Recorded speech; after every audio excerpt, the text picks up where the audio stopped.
Are you ready? Ladies and gentlemen, boys and girls, children of all ages, Tool to Play presents Still Got Game with Derek D. Smooth Nolan and Joel Dude I Rock Albert.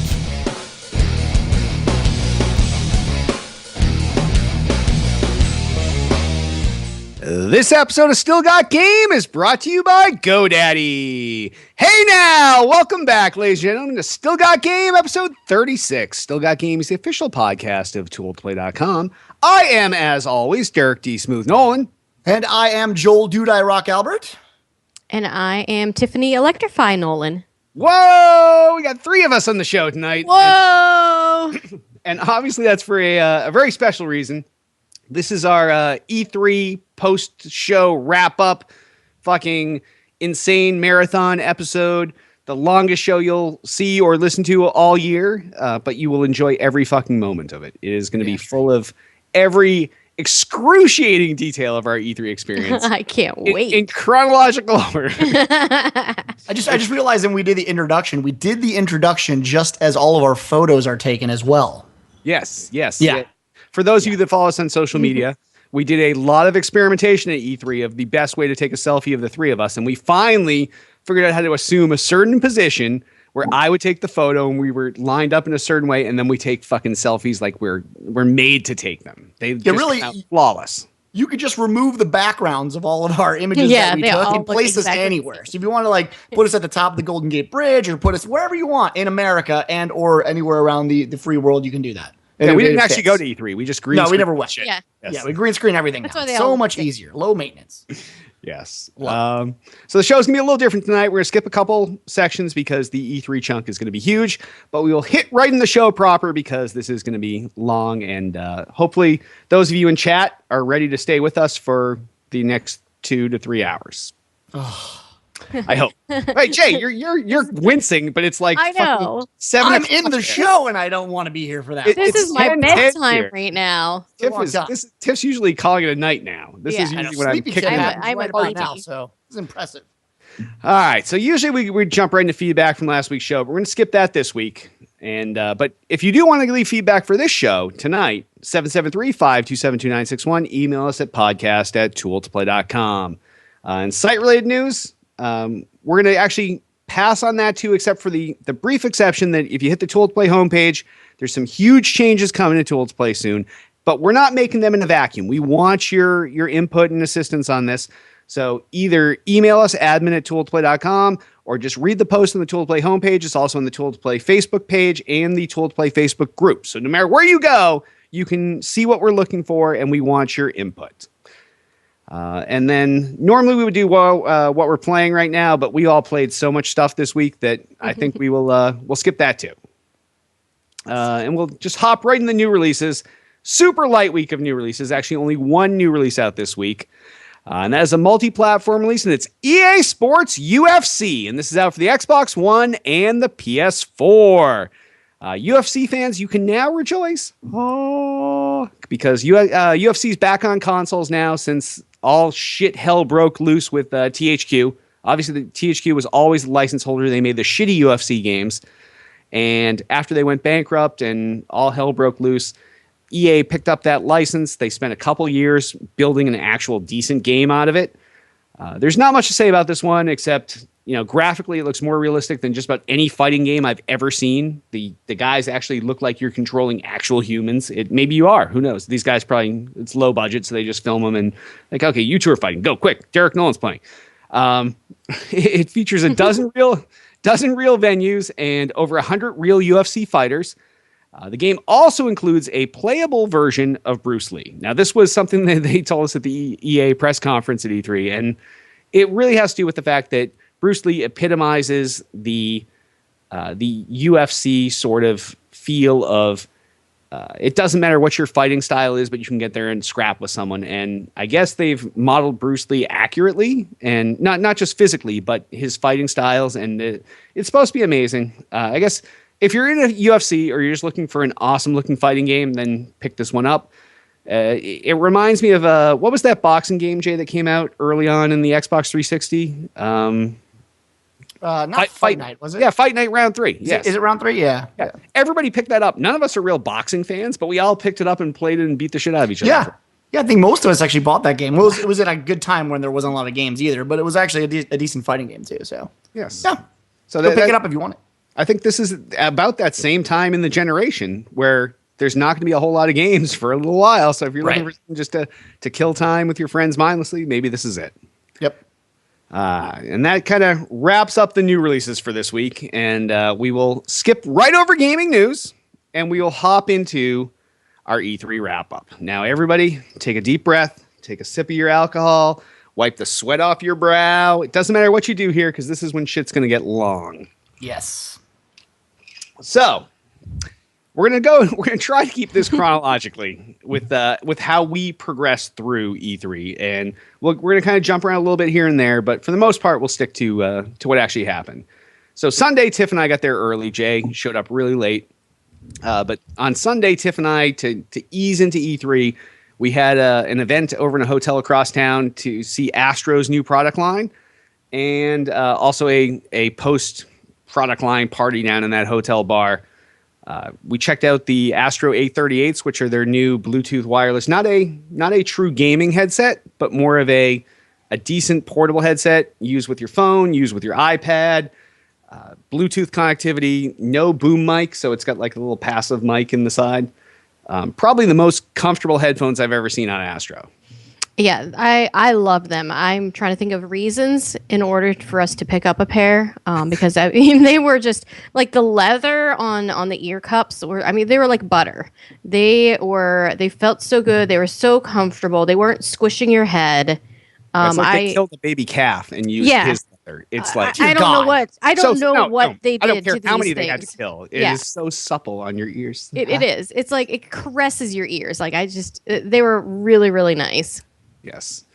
And then obviously after that we went back to the hotel. We met up with Joel Dudai Rock Albert and we kind of eased into our party scene, went up to the hotel bar and hung out because the next day was the start of Chaos. And we started off real early. All woke up. Nobody wanted to get up when I woke them up, but everybody did. Okay, let's just go through how our days start every day just to kind of give them an idea.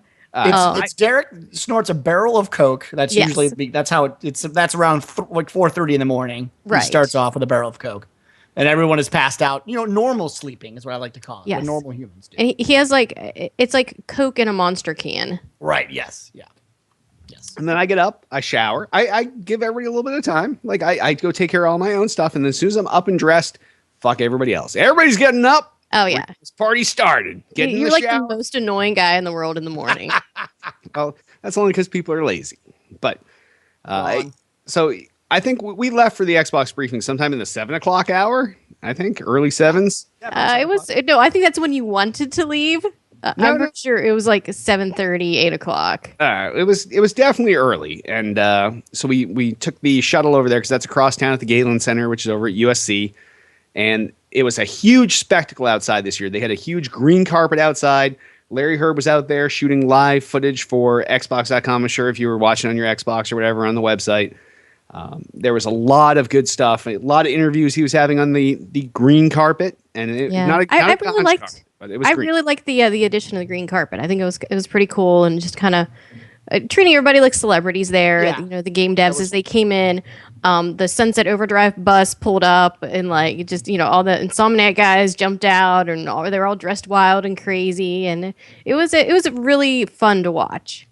Yeah, it was good. It was entertaining while we stayed in line, if nothing else. Right. Normally, you're stuck in line and it's the most boring thing ever, which it was still boring. But at least you got to kind of watch the show as it was progressing behind you before you actually got into the event. So it was a pretty cool thing. Yeah. Exactly. Yeah. And then eventually we did get inside the event, and it was laid out a little different this year. They instead of just having the stage, they had a lot of presentations down on the actual floor in the middle of the arena, and they had brought in 100 fans that had won stuff at some previous Sunset Overdrive, like Microsoft store event the night before with Larry Herb.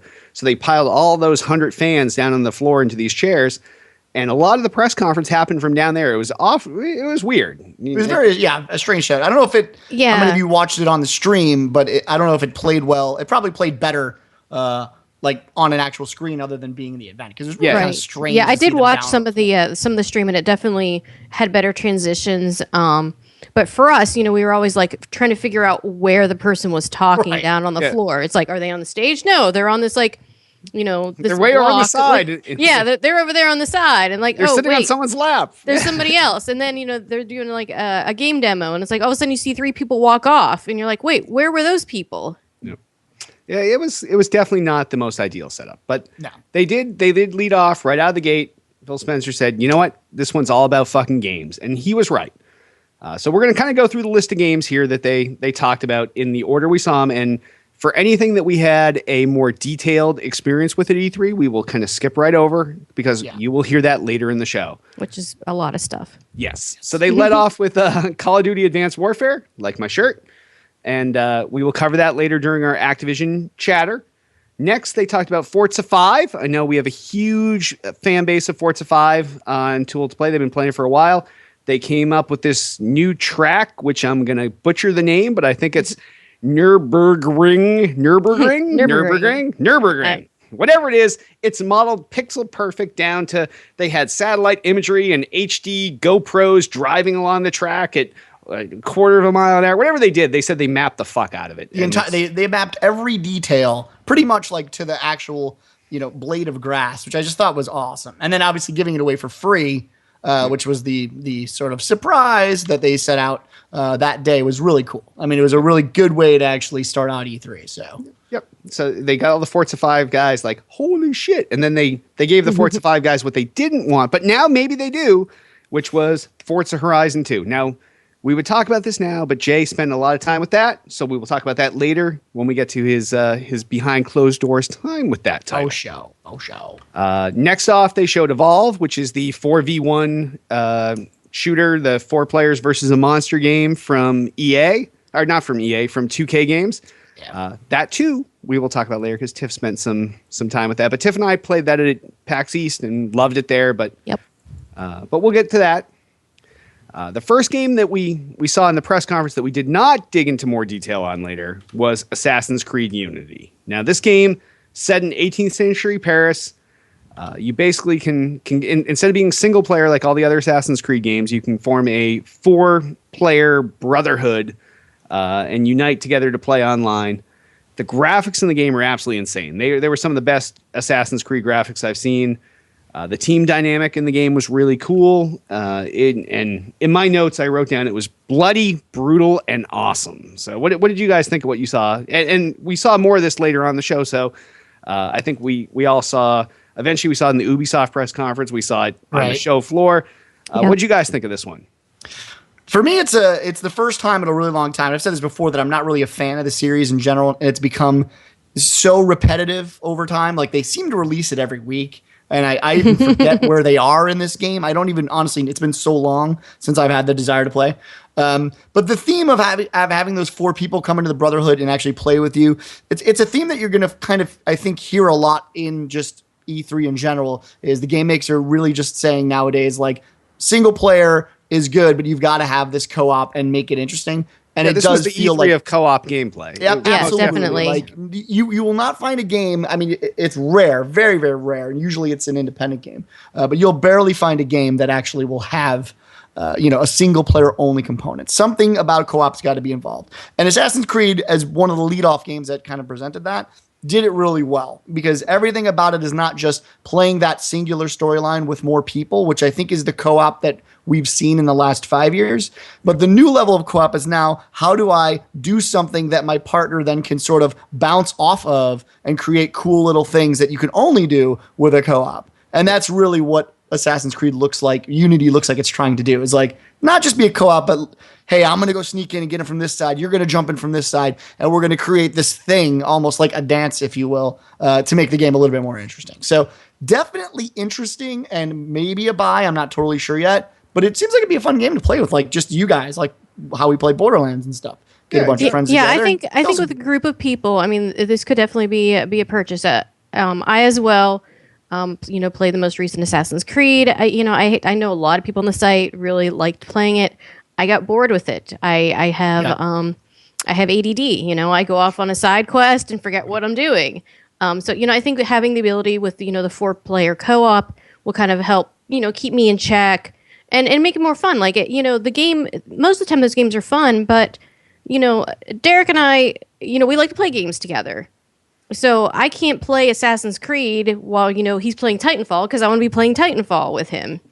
So just kind of having the ability to do the co-op, I think, is going to really enhance, the viability of this game. Oh, I agree. This is probably the best thing that happened this series, because in the past they've had multiplayer. It was like that stupid, like you're stalking one other guy and they're stalking someone else modes. This is the first real quality multiplayer thing that I feel is breached the outer hull of the Assassin's Creed series, and they've really done a good job with it. So I'm looking forward to this too. Yeah, I think this is going to breathe some life back into this IP. Most definitely. I hope so. Yeah, I hope so. Yeah, so I'm going to give this one 3 fucks. Sure, 3 fucks. I like that. All right, I'll do the same. Next was Dragon Age Inquisition. Now Tiff had some time with this later, so we'll shelf that. Also, Sunset Overdrive, which Tiff had some time with. They showed that off, and we will talk about that in detail later. And then came something massively fucked up. And I'm going to look down at my screen. I'm not going to be looking at the camera for this. It is Super Ultra Dead Rising 3 Arcade Remix Hyper Edition EX Plus Alpha. Now, I have no idea what the fuck this was. Like, now, I had no idea what was happening during these 5 minutes. Yeah, when it came on the screen, like, they just kept adding words. It was like, Super Ultra Dead Rising 3 Arcade Remix Hyper Edition EX Plus At first I thought Alpha. this was like we were being punked. Like, this was some type of joke. Oh, we all thought it was a joke title. Yeah, like a joke. Yeah, it came off as a joke. But it looked pretty weird. It looks like it's going to breathe new life into a game that I don't know if people are even playing anymore. So that's the cool thing about what this is. It's really a piece of DLC from a game that it's a launch title. A couple, probably a decent sect of people bought it because they're interested in it. And it just takes the game in a completely different direction for fun. It's not trying to be serious. It's meant to be a joke, but it's also something you can actually play. And that's what makes it even more funny. It's not like it's weird characters too from all like the Capcom. Oh yeah, it's got Capcom. It's got Bison is his name. I can't remember. Yeah, it was from Street Fighter. Yeah, Bison. So bizarre. Just weird characters all playing in this environment, in this world that you're used to for Dead Rising, but like taking it to another level. So yeah, I thought it was really awesome. So I've got 0 fucks here. It's probably not my no interest. But it's out now. I give them 2 for effort. Yeah. Go out and get it now if you want to have a ridiculous time in a game you've probably shelved. Yeah. How about that? And then tell us about it. Yeah, exactly. All right. So the next they showed off Fantasia Music Evolved, which Tiff got some detailed shit with later, so we'll get into that. And then they had kind of the surprise announcement, which is what people expected them to launch the Xbox One with, which was Dance Central Spotlight, which is a digital-only Dance Central game. Comes out in September, and it seems to be basically just Dance Central. Is that what everybody gathered from this? Or yeah, I like a regular Dance Central. Yeah, I did spend a little bit of time over there with it. Oh, you saw that too? I did. Yeah, surprise. Might as well toss that in here then. This is such a small title. Yeah, no, it was definitely, it was kind of one of those points in that entire press conference that the energy and the vibe kind of seemed like really low for some reason, and I don't know if it's just because Alec Rogopoulos, he is a fantastic man. Like, he's, very intelligent, but he's not exactly the most energetic. Yeah, first speaker, I agree. Yeah. So it just kind of was like, oh, when here's Dance Central Spotlight. Okay, next. Moving on. Yeah. Yes, it was a very weird transition there. Yeah, he's like a bullet point slide guy. It goes along with that whole idea of like they're really subduing Kinect in general. And it almost felt like he was on the docket before they decided to bounce Kinect. And now they're like, I guess you could still speak about it. And that was it. It was like a 2-minute thing and he was gone. So it definitely felt strange. It did. It really felt out of place in that conference. But I mean, the game, like Dirk said, it is digital only. And it's pretty much all the routines are going to be backwards compatible. So it's just kind of, having that ability to play Dance Central on the Xbox One. And, quite frankly, I'm probably going to do it. Like, it's a good way to get some exercise and fun at the same time. Sure. No, I think Zero Fox, by the way. I think it's going to be a popular title despite Jay's Zero Fox. Really? Well, because people are already like balls deep in the Dance Central series. Yes. Invested. Yeah. I mean, I could definitely see that. Not my cup of tea. It was the Connect title of the last gen. So. Well, it's the only. It's like the Connect title of the one because no one is making them. Yes. Exactly. So. All right. So next off, they came out, showed off the Fable series, Fable Legends. This too, 4-player co-op. Like, yeah, that's the moral of the story. This one also had something which kind of plays off of Evolve, which is you can also play. Wait, sorry. Did you know I also saw this? Oh, I didn't. So we're going to pass on this for now. I saw everything. We didn't see any of it. What were we doing? I don't know. Tiff saw all kinds of crazy shit. All right. Wow. Seriously, you guys are slackers. You're even sleeping the entire time. So I'll pass on Fable Legends for now, and we will go into Project Spark, which is obviously came out at launch time.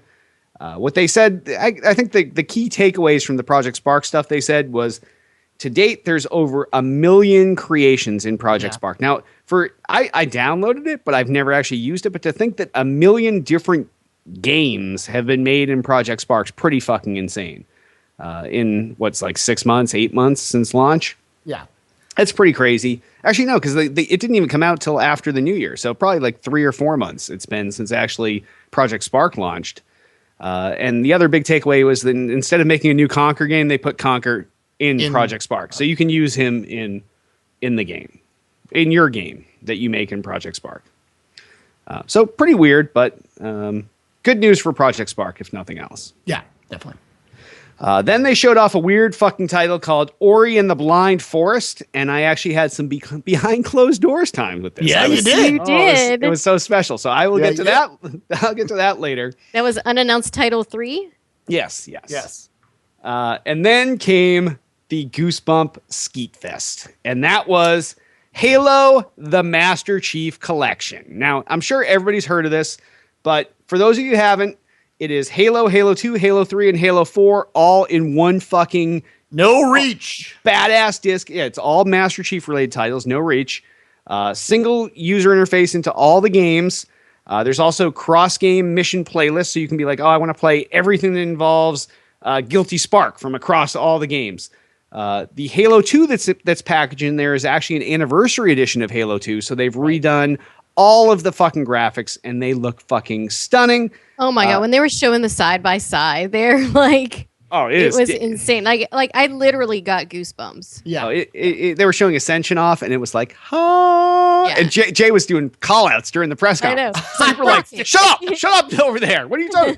Like, oh, he's got the snipe. You got the snipe. He's got it. Yeah. Oh shit! Watch that Banshee. Oh, yes, it was. That was literally a recording of Jay I just played. It was. Yes. It really was. It brought back every good memory I've ever. People know me. I like to badmouth Halo nowadays because I haven't really enjoyed a Halo since 3 and more so since 2. So to see a game like this and to see Ascension and the things that built our community, literally built our community, and have them like in stunning HD quality, on a brand new system. I am so ecstatic for this. I can't even really describe, right? It's like getting to play your old memories, but they don't have to like be dull and boring, like playing, because you always remember things as being amazing. And then you see them again, you're like, ew, that's not how it should look. Right. Now it's awesome. Right. So it's like, oh, that's the memory, but now how it should look as well. And the ability that we get to switch to the old version if we want to, which is amazing as well. So if we want that full on nostalgic look, we can go to the real engine emulated through the Xbox One and play it how it was always played back in the day. So, I mean, this is a huge win for Halo fans, a great win for people that haven't been into Halo yet, which is really the impetus for them releasing this, which is that they want you to play all four games, get in depth with the Master Chief series, know his story, and be ready for Halo 5. So overall, probably one of the best things we saw at E3, but such a great package, such a great way to relive these games, that it's amazing. Going back, dual wield, all those things, just, I don't know. I can't wait. No, it's insane. And it's insane. And the thing they made sure they pointed out was this is the original Halo 2 multiplayer. Like they literally, what they ended up saying is they took all 4 original game engines, and those are what are in the games.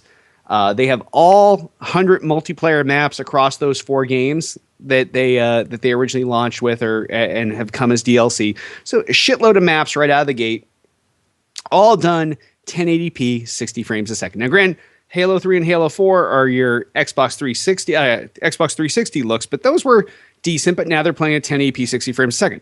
Halo 2, if you remember, it only got only got like a slight marginal graphics bump for the 360. It was patched backward compatibility on the 360, but it was an original Xbox game, a 180 game. So it's going to be glorious.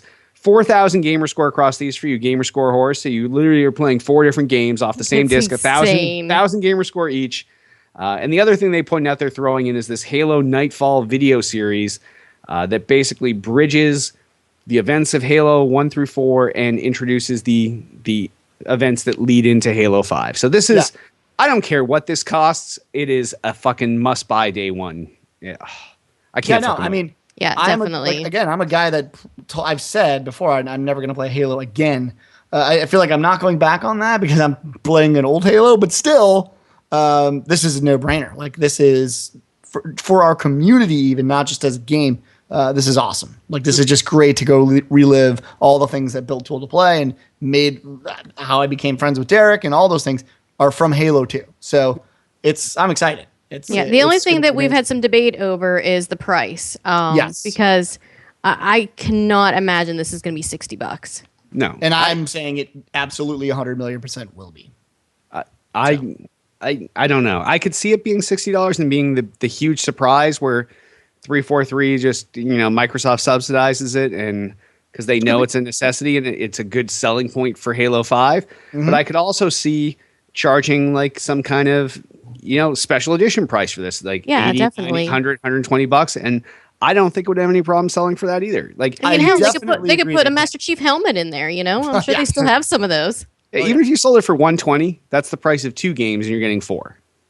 So I don't know. They in the press conference they made sure you knew exactly how much awesome shit you were getting. So that's why I don't think it's gonna be 60, but we'll see. It's possible. We'll see. All right, and wow, we're already half hour in, so I'm gonna keep motoring through. Then they didn't show off any more Halo 5 Guardians, but they told us there's a beta coming in December for that, which everybody's looking forward to. Yep. And all of the titles that we just talked about now, they pointed out were all things that are going to be here before this holiday season this year. So that's just insane. That's either October, November, or December. All of those fucking games we already talked about in the show. So that's just completely crazy and batshit insane to begin with. Then they went to the 2015 titles. They had a game called Inside, which kind of looked very Limbo-ish. Looked decent. They showed off Rise of the Tomb Raider, which for a Tomb Raider game looked insanely awesome. So good. Then they went into Witcher 3 The Wild Hunt, which I will cover later because I spent some time with that. Then the least important thing they showed was like some new douchebag in Killer Instinct. Like, wow, like anybody's even playing that stupid fucking game. I don't know. A lot of people you just made our producer lose his shit. Yeah. It loves that game. I know that game is such a piece of shit. It's like the world's worst fighting game.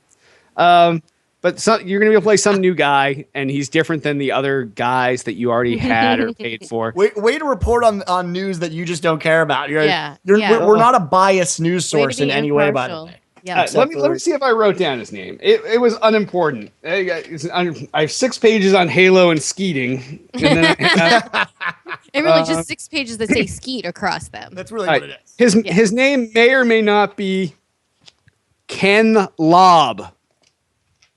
I don't know. That could be. Just by that name, it's so boring. I know. It's like Ken Lobb. I agree with you. Ken Lobb comes out with his pen, and he's like, "I'm gonna stab you with this pen." I can't wait to play Ken Lobb and Boring Steve. He's the other guy. It's gonna be Ken Lobb, the accountant. Right. Exactly. He files paperwork and does damage. He's like Gambit throwing his paperwork at you. Yes. Yeah. Then they showed off something called Phantom Dust, and this is where we all felt really dumb because the crowd went completely. They're like, and Phantom Dust, and the crowd's like, whoo! And the three of us look at each other like, what the fuck is Wait, Phantom what? Dust? Ooh, have you ever heard this? I literally did not. I like for the first time ever. I'm like, I am not a legit gamer. No, I didn't know. I know everything. Like so many people are excited about this too. I've heard people talking. This is like, one of the games they're most excited about coming in 2015. And yeah, I couldn't even tell you what it was. This must have been on some console that I didn't have. Maybe. I had them all. I don't understand. I don't even. Maybe I was in a coma for like. Maybe you were. Maybe it came out like the same time as Halo. Maybe, but I just had no idea. But the crowd went wild. So those of you who love Phantom Dust, it's coming in 2015. Yay! They showed off a little more of Tom Clancy's The Division. Didn't get into a whole lot of shit, except it just looks as awesome as we remember. Right. It looks really good. Yeah. Yes. Very excited. Co-op gameplay, all about it. Just so you know. Yep. And then they showed off some new game called Scalebound, which is some futuristic knight game. You're like some future knight with but instead of swords, you have all futuristic tech. It seemed kind of okay and cool.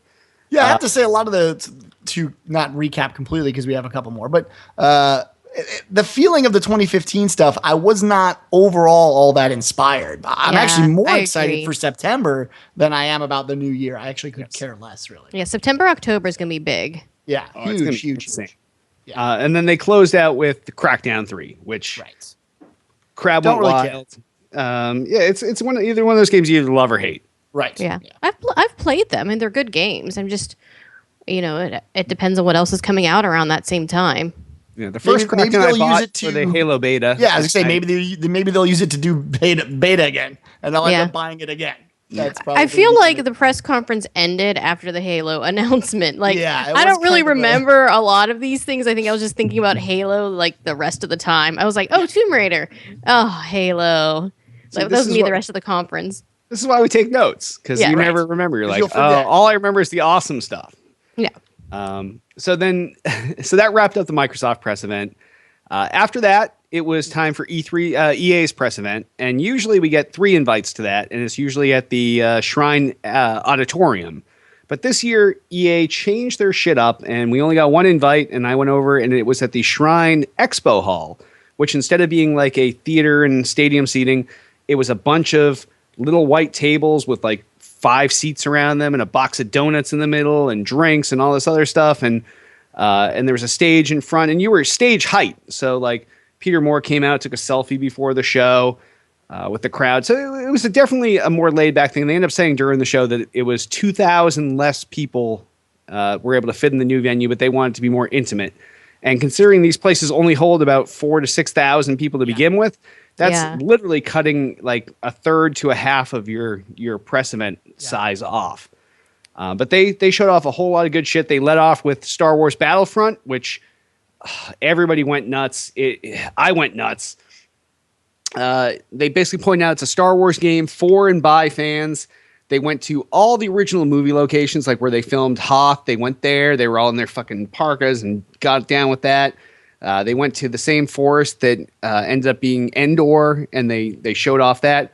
And then they put up what they said was like super early, ultra pre-alpha game, possible game footage. I'll tell you, I would have played the shit they showed. It looked amazing. It was stunning. It looked like a finished game. They're like, yeah, it's probably it's a little shitty, so prepare yourselves. You're like, this is like fucking super HD photorealistic quality. What the hell? Like when they had that stormtrooper helmet turning, and he's just like, it was like, it's amazing. It's like little nicks and dents. It looks stunning. This is a game. Of all the games I'm hyped for, this is one of the most hyped games I have. Yeah, for sure. But and then they too also talked about Dragon Age Inquisition, which we'll get to later. Then they went on to Mass Effect, which they didn't get a whole lot into. A lot of their press conference was just they said it right out of the gate. They said, we're going to tell you about stuff that's barely, in the development pipeline now, but we'll give you like a behind the scenes interview or a teaser or something. So a lot of the stuff, there was no actual game footage. They're just teasing. And for Mass Effect, it was just interviews. And they said, this one's all going to be all about new characters and new planets and taking the series somewhere else and focusing really deeply on story and listening to fans, which is ironic because there was all the problems with Mass Effect 3 and people not liking the original ending. Then they went on to Sims 4, which for a Sims game, they're kind of changing it up a little bit. Instead of just mind and body, they're also going, now you also control your Sim's heart. So it was always control your Sim's mind, control your Sim's body, but this whole idea of controlling their heart and personality, where the personality drives their behavior in the game, it's definitely a different. It's more of like a God mode type thing in The Sims. There's also now they're adding a gallery so you can see other players' things from the game and incorporate those and bring those into your own Sims world. Sims are smarter than they've ever been, and it's out in September. So September 2nd. I'm not a Sims guy. I know Jake picked up the last one, but yeah, I know we didn't care because we had a chance to go see this. And actually on the showroom floor, and me and Derek looked at each other and we're like, no one cares. No, we don't. This is not. No. Yeah, that was it. We had a VIP pass. We could have skipped the line, been right in there, but we opted not to. Yeah, I didn't care either. Yeah, I was happy with what I saw at the show. Exactly. And then the UFC title they showed off, which we already talked about in the new releases this week. Then they went to NHL 15, which basically for the sports games, NHL 15, the big bullet points where now you have more control in the game than ever. Physics are now on all 12 players and the puck instead of the way that physics has been done in the past. So there's so much computational power in these next-gen consoles that it's just everything is this hit, this thing, this. Right. It is so fucking realistic. And they also put a lot of effort into the arenas, and they actually showed off Boston, and it was insane. Like everything in there, from how many rows of seating to how deep the seats are to what's on the ceiling to what's hanging here, everything was perfect in there. So it's been a while since I picked up an NHL game, and those are just a fun kind of time killing game. So that may be on my list of pickups. All right. Then they went into something that was really cool. This was a new unnamed extreme sports game from EA's Criterion Studios. And basically the gist of the game was if you see it, you can ride it. And they were showing off helicopters and ATVs, jet skis, wingsuits. People are jumping out of, crash a helicopter, another helicopter, parachute out, then wingsuit down, land on a fucking motorcycle, take that, jump off a cliff, roll over into a truck. It was insane. And it's all done in the first person. So it was all that was one of those ones they showed like early pre-alpha shitty footage, but it looked fucking tits out. So that I'm curious to see more about. I don't know. It looked pretty decent. Then they went on to PGA Tour 15, which normally for a golf game they're all just the same, but now they've redone it in the Frostbite engine. They've changed it so that now there's no load times between holes, so it's all just one contiguous experience. They've added all of the world's best courses to the game, so it's a full bore golf game. But the thing that went really weird in this one was now they've done what they call extreme fantasy courses, and the one they showed off in the press event was you tee off, and there's a battleship that's in the middle of running aground into this golf course, and you're literally hitting your ball over a flaming battleship toward the green. And there's a whole bunch of these fantasy courses and holes. Is there one that involves Las Vegas and hookers? There's a lot of holes in Las Vegas. Like if you're talking about fantasy courses, I think that'd be pretty high up there. I think there's a lot of holes in Las Vegas. Sign me up. I'd hit it. There's a golf joke. I got you. Yes. I'm there. Har har. Thanks. So that's out in spring 2015. Then they went on to Madden NFL 15, which I pointed out they're going to have a problem here because last year for the 25th anniversary of Madden, they called it Madden NFL 25. So now you're at Madden NFL 15. So what happens 10 years from now when they get back to 25? What do they do? God knows. No. They have to skip it. They got to go to 26. And it's not like you can say, oh, well, maybe they won't do that because they've been making these games for 25 years. Yeah, right. Yeah, we're on. That is for sure happening. These games are going on forever. It's not going to stop. So they're going to have a problem in 10 years. And we'll touch on that in the show at that point. But because that'll be episode like 3,000 of Still Got something. Yes. Which we'll skip the number on that episode. It'll be one more. Yeah, it'll be in honor of that. In honor of that. But for this year for Madden, they actually went a completely different tack than usual. Obviously, usual graphic updates and everything else. But this time they focused on the defense. So they wanted to make defense more fun. They changed the camera angle. They brought it down. They changed the way that blocks work. They changed the way that pushing works, open field tackles. It's insane. It actually makes it look like defense is fun. Fun? Or as fun as it, I do not get excited about any sports games. That's okay. And they also they added hundreds of new player reactions and motions to the game, and it looks really really realistic. I guess that's what you can say about any sports game, right? Like anytime a sports game comes out, you're judging it by how good are the graphics in comparison to the last sports game that I bought, because there's very few differences in this sports game. Yes. And sure, yeah, they look good. Yep. And that's as much as I can say about that. Yeah. Well, I guess we'll see at the time, and that's out in August 26th. There you go. Then they went on to Dawngate, which they didn't show any footage of, but they showed the entire development team being like, "Hey, man, I love MOBAs. MOBAs are our thing." and here's Pete, and he loves MOBAs too, and we work together at the studio. And this is going to be a MOBA game by MOBA lovers. Oh, and God. we're going to make the very best MOBA that us MOBA lovers can make for other MOBA lovers out there. And that was Lomo So. Yeah, this was a 10-minute video on how much they love MOBAs and how they're going to make one that we'll love too. Right. Then they went on to a teaser for Mirror's Edge 2, which looked fucking awesome. It was also early stuff, but they went through like the whole development, like how they started with, just the baseline, and we're just going to build up minimalistically until they ended up with Mirror Edge 2, and it looks awesome. What'd you guys think of that? I showed you both that video back later. Yeah, in the we looked hotel. at Mirror's Edge. I mean, for me, Yeah, it Mirror's looks Edge. good. It looks really good. I was never a huge fan. It's one of those games where I always wanted to play the original Mirror's Edge. I just never got around to it. So it's strange. I never thought it was a bad game. It always looked really fun to me.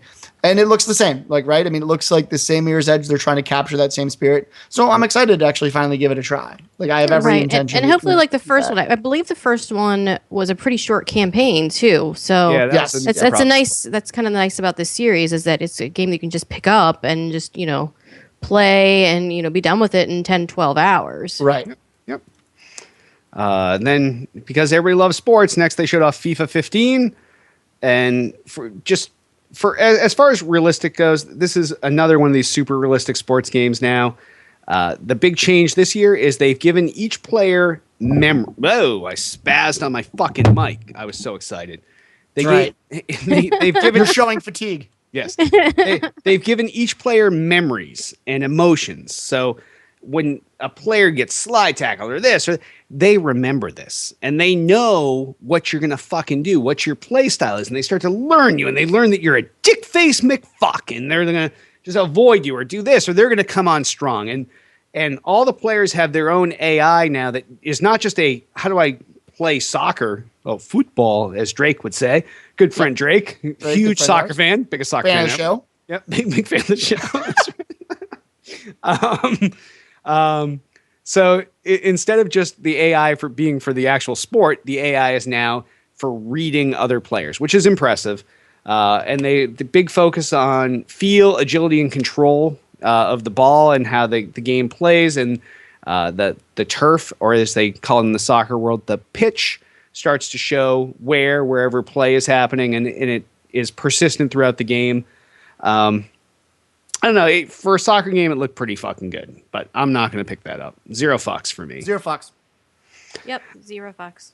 All right, and then the last thing they showed off was Battlefield Hardline. Now, Jay and I, we had a behind closed doors with this, but it wasn't a sit down. All we did was play it. So I guess we'll talk about this here.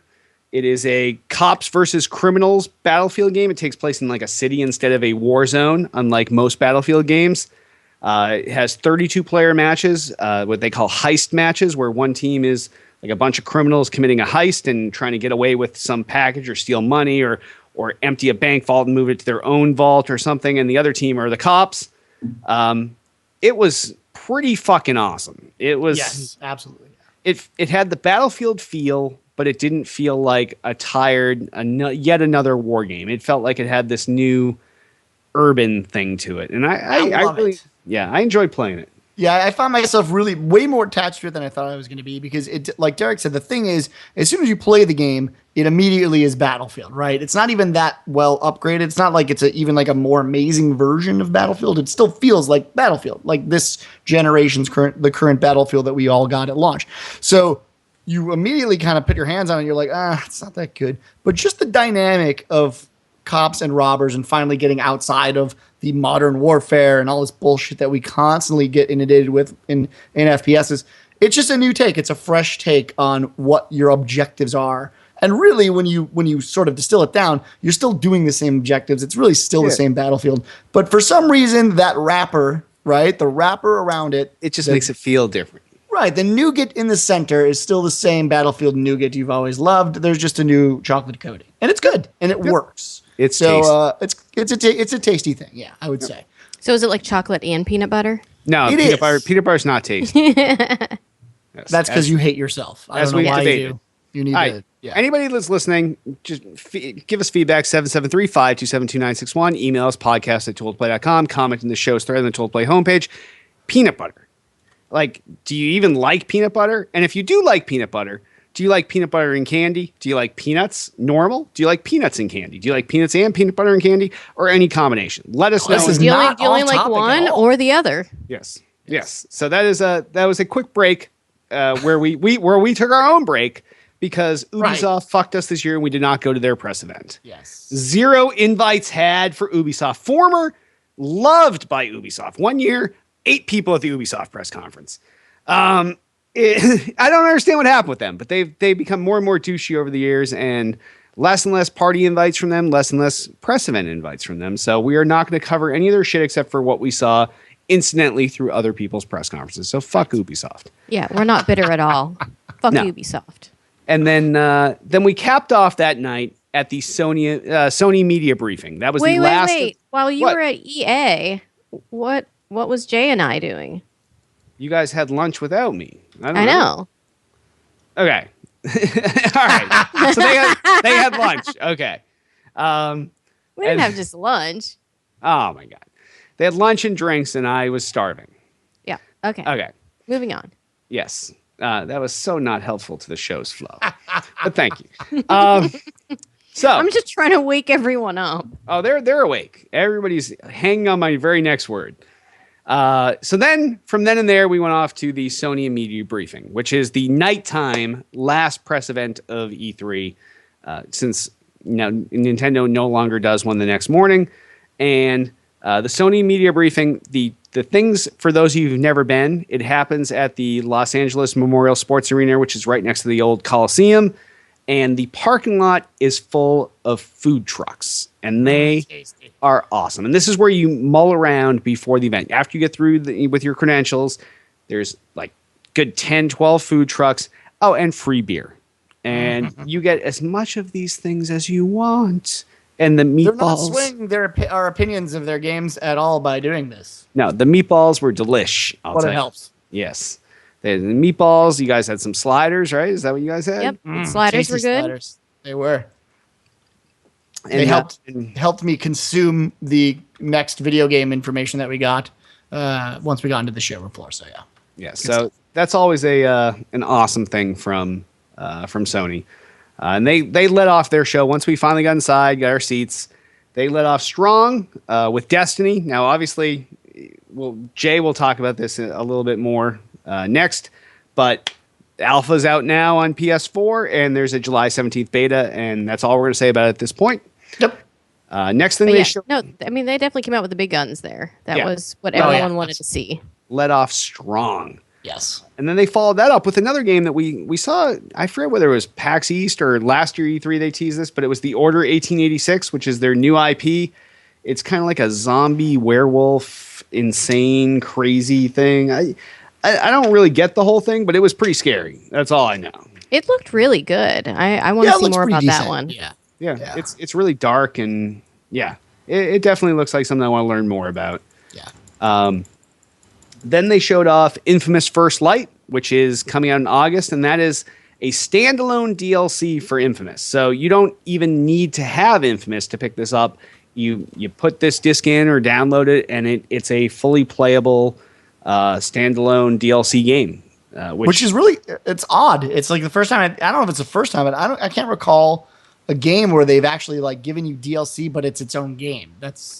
I think really Far Cry Blood Dragon. Far Cry Blood Dragon. Oh, right? yeah. That's the only other one I could think of. That came to mind when they were saying it. But other than that, I can't think. It's not a normal distribution style. No. The standalone DLC. But that was pretty exciting. Then they went on to Little Big Planet 3, which this is the first current gen now Little Big Planet game.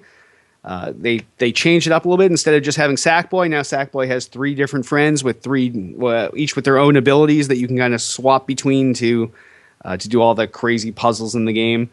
The big point they made was all of the current Little Big Planet 1 and Little Big Planet 2 levels that are out on the internet and shared now are all going to work with that on day one, which is really insane because they said there was like 10 million or some insane fucking number. Now, granted, as we learned when we talked about this when those games came out, 40% of those are just levels shaped like penises. Right. You remember we had that big discussion? But, yes. But all of those penis levels and the other 60% of levels are also there on day one. Right. And that's out this Christmas. So, that might be a fun pickup here in our house. I don't know. With a bunch of kids, everybody loves the kids played the last Little Big Planet 2 for a while. And I know Evan was playing Little Big Planet 1 for a couple of years. So, then they went on to a game where I wrote down the title like 6 times and I kept crossing it out because I couldn't tell what they were saying. So first I wrote down blood porn. Definitely. It was not bad. That's the best type. Then I wrote down blood worm, but it wasn't that either. The actual title is Bloodborne. And Bloodborne is it's another gross, like over the top gore monster / werewolf game. It looked pretty decent, but I feel like everybody wants to have at least 1 or 2 titles that push that the horror envelope. Horror genre, yeah. Yeah, sure. and I think this is another one of those for Sony. Yeah. I feel like Sony had a lot of that type of genre. Yeah, definitely a little more the dark themes. Yeah, a lot more dark themes this year. In general, I'd say. Yeah. But I mean, yeah, it looked interesting. The problem with that is it felt like especially Bloodborne and really even a couple of the other games, it just felt like washed out. That I would sort of forget them before I even can put them into memory. Not that they're necessarily bad games, but nothing really caught my eye. And Bloodborne's one of them. I actually can't even remember what it was about already. Can't remember. Notes are there. Don't remember. Not a good sign. No, it was weird that they followed Little Big Planet 3 up with some crazy, creepy thing. But yeah. Right, like, this is for kids. This is for murdering kids. Yes, yeah. Why? Then after that, they went on to Far Cry 4, which looked fucking awesome. Really good. They changed it up. Huge open play style this time. Lots of vehicles in the game. There's cross-vehicle combat.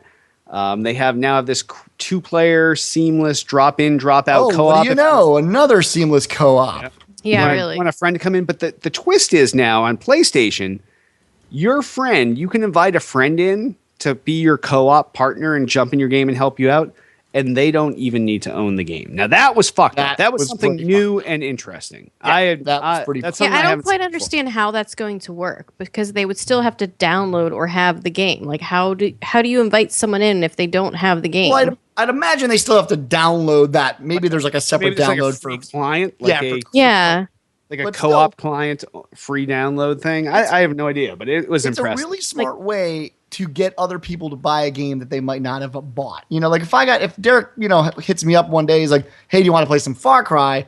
And I got to buy it. I'm less likely to do so. But if he's like, hey, just drop into my game and I love it, then awesome. You sold the game. Yeah, no, I think it's a great idea. I'm just trying to figure out how it's actually going to work. So maybe I'm really excited. Available on PlayStation Now somehow. Yeah, I have no idea. Yeah, it could very well be. Maybe it's like a free pass on PlayStation Now, right? Or something. I have no idea. It was impressive. Yes, definitely so. And then they went on Dead Island 2, which we will cover later. Tiff spent some time with that. They went on to a game that I wish I had played on PS3, but there just was no time. It came out right at the end of the life cycle, which was Last of Us, and this is the Last of Us Remastered, and that comes out July 29th, and that is a most definite fucking pickup in this house. Absolutely, yeah, for we me, are 100%. definitely It is a getting game that I was so horribly upset that it was just so late in the life cycle. Yeah. Consoles were coming a month later, and there was no way I was picking that up. But Yeah. The great thing about it is I knew that this was going to happen too. Like we all it was assumed it. Yeah, we were all like, okay, this is the end of the life cycle. This game has won every award. It's super amazing, and there's no way this game will not be remade. Like, it's just not possible. So it's really awesome to see that. It's a must buy. I haven't even played it, and I will say it's a must buy. I've never heard a bad word said about this game. Yeah, definitely. And it's a great timing for this too. Like in the middle of the summer, there's not a lot of other things going on. You know, some betas might be out, but it's a great time to pick this game up. Absolutely. Yeah. Absolutely. Yeah, definitely looking forward to that. Then they talked a little bit about Diablo 3 PS4. We know it's also coming to the Xbox One, and they're all going to have the expansion on there. So that's also this summer. Then they showed off Battlefield Hardline, which we already talked about.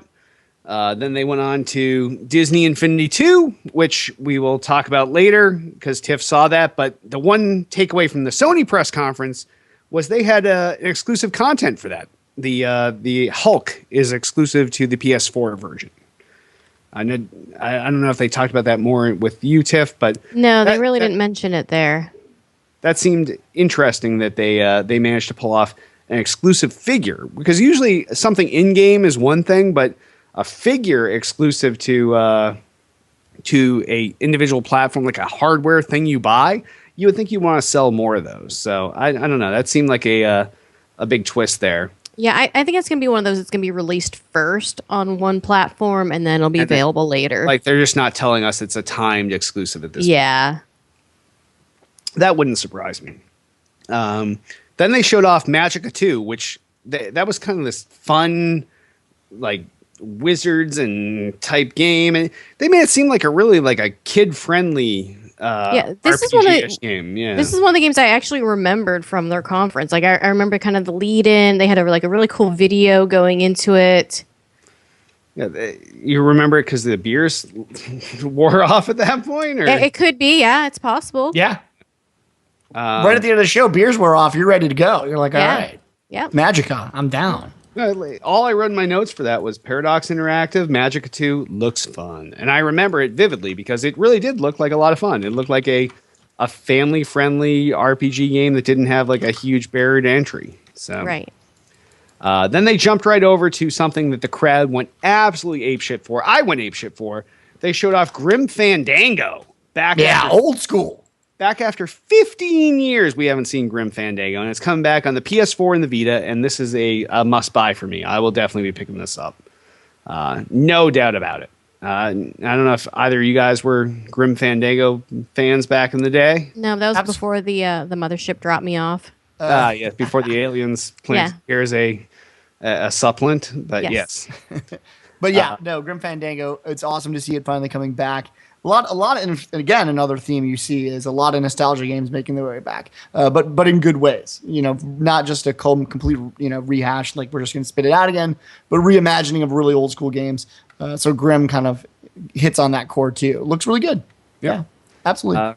Then they went to a bunch of PC games that are going to make their console debut on PS4. Whole bunch of shit ones, but the one that stuck out for me was Broforce. And this is the one that has like John Ramblo or whatever. Rambro. They're all plays on Ramblo. Yeah, they're all plays on words on the all of our favorite 80s characters. Right. And I'm definitely I didn't pick this up on Steam, but I'm definitely going to pick it up on the PS4 because I've heard nothing but good shit about this. No, it looks good. Yeah. And then they went over and they jumped into uncharted territory. So, Suda51, he is, what's it, like Grasshopper something, Grasshopper Grasshopper Interact. His company has a weird fucking name, and it doesn't even sound like a company's name. But Suda51 always puts out this weird shit, and this time it's this game, Let It Die. And this game is brutal and fucking freaky, and yes, it is. It was over the top, and like I just remember cringing during this. But yeah, it was like, again, really gory at the PlayStation. But this added to the gore but gore this count. was like the topper. I mean, it was like it. I mean, we'll get to another gory game probably. We'll get to the most top. Yes, the most gory game will happen at the end. But still, I mean, it was like this is ridiculous. Like shooting the bullet, showing the head, exploding brain, like the whole deal. Definitely don't let your kids play.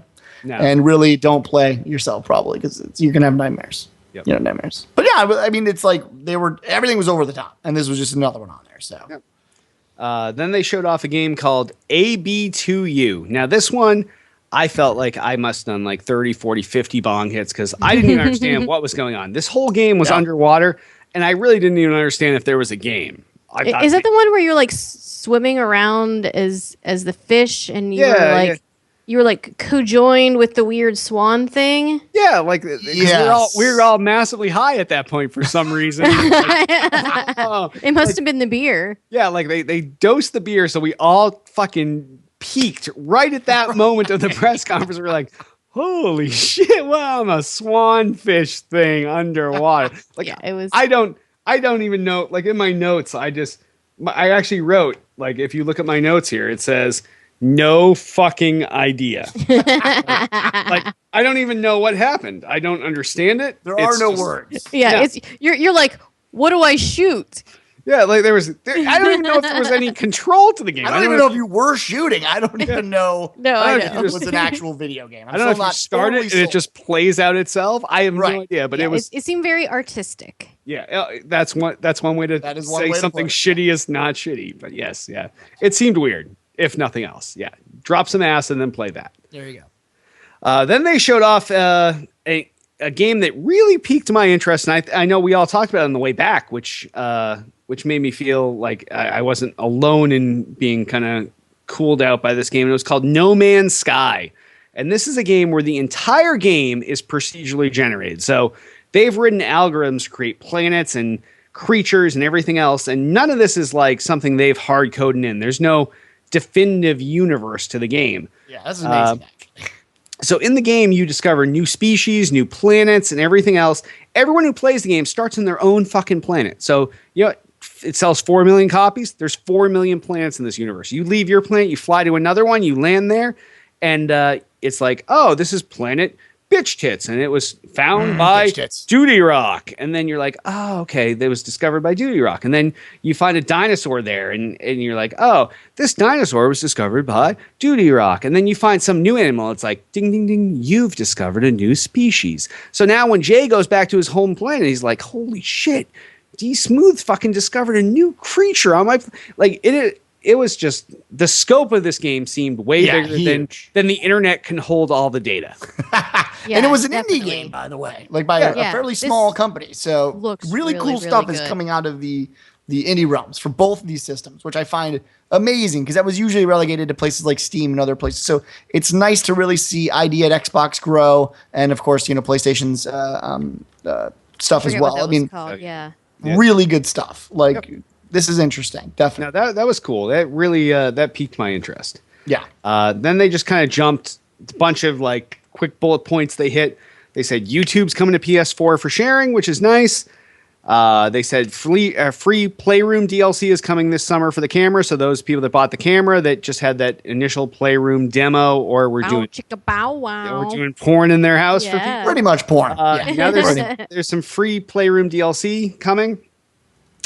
Big surprise point, they said in the next 12 months, they've got 25 free-to-play games coming to PlayStation. Yeah.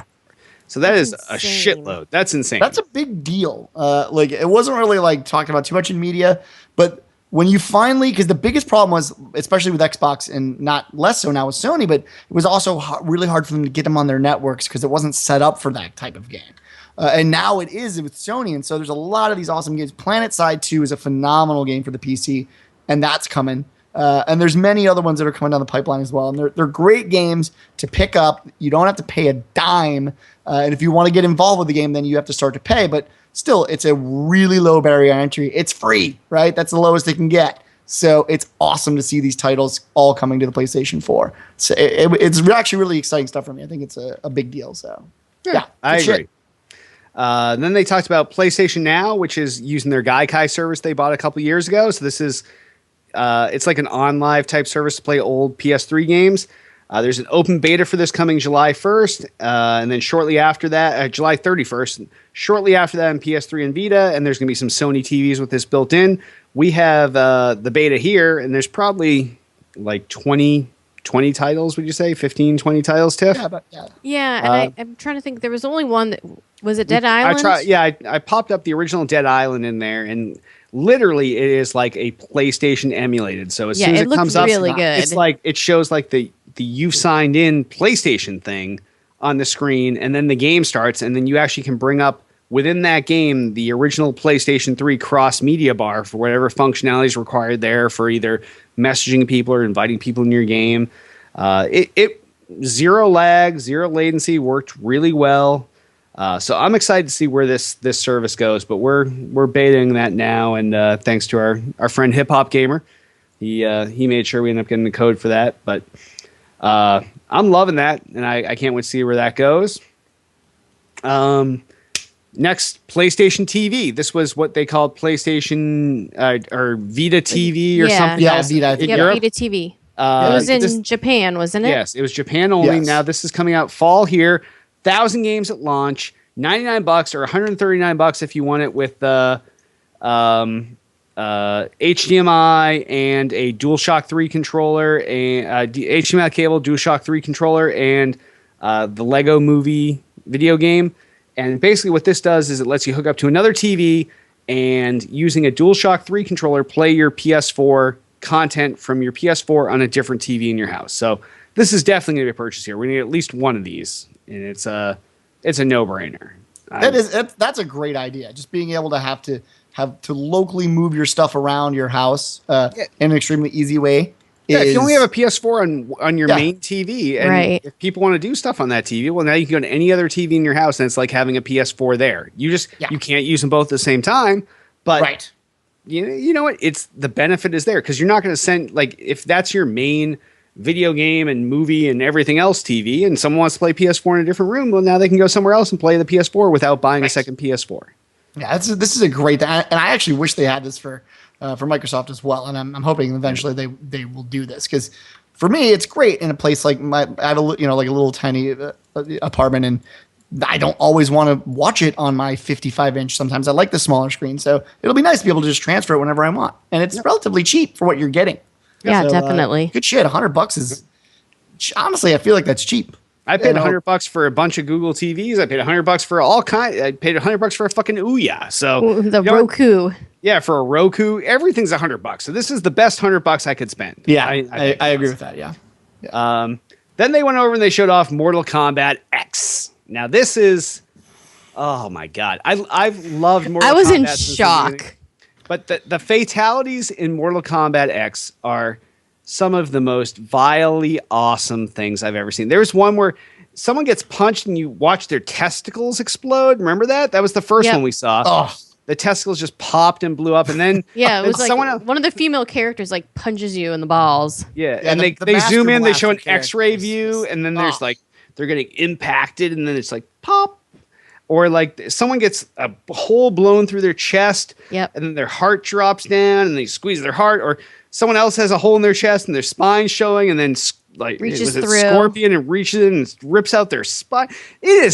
These are the over the best top fatalities I've ever seen, and it's so not kid friendly. It is. Yeah, it is awesome. Yes. It's some good shit. Yeah.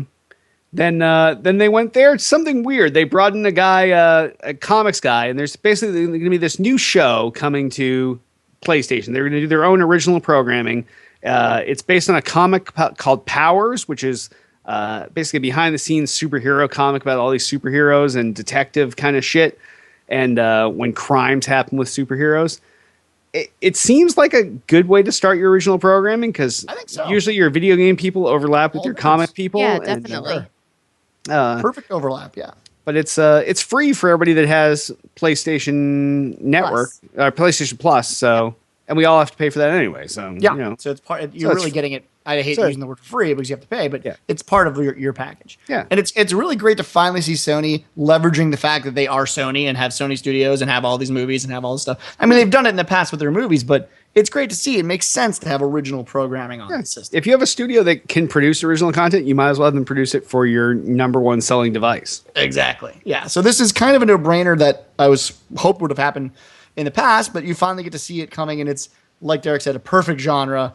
Nerds for nerds, right? Everyone's probably going to be involved in this in some way. I know I'm going to watch it. I think it looks like a cool comic. Yeah, definitely. So it's just a win all around. And it was nice having it sort of break the gaming for a second and come out and say, hey, we also do shows. Remember, we're Sony and stuff like that. So definitely a cool part of the conference, and it looks like a decent show. And actually, big props to that guy from whatever comic studio he was from, because he came out. He was the only guy in the entire press conference that did not read off a teleprompter. Yeah, he shot everything from the hip, and he spoke fucking eloquently, and he made all his points. And the other guys, he had to talk to someone, and that other guy was like looking at the teleprompter like, you didn't say anything that you were going to say. Like, I don't know what to say. And he was just like, fuck him, I'll just roll with it. And this guy was a really awesome speaker, and I like that part alone. I appreciate it because he was talking from the heart, because this is something he wrote this comic and he really loved what he was saying, and it was nice to see someone that really cared about what they were saying. You've really offended LB, because apparently he's a comic god and you don't know who he is. Oh, I guess he's Michael Brian Bendis, one of the greatest comic guys around. There you go. And he's from Marvel. I didn't. Do you remember them saying he was from Marvel, Jay? I actually don't remember him saying he was from Marvel. No, I don't remember that either. But LB knows more than we do when it comes to comics, so I'm going to defer to him when it comes to that level of nerd. LB's giving me shit in the chat here, but I said nothing but good shit about this guy. I said he was the best speaker of the entire press conference. He's offended that you didn't know who he was, I guess. Yes.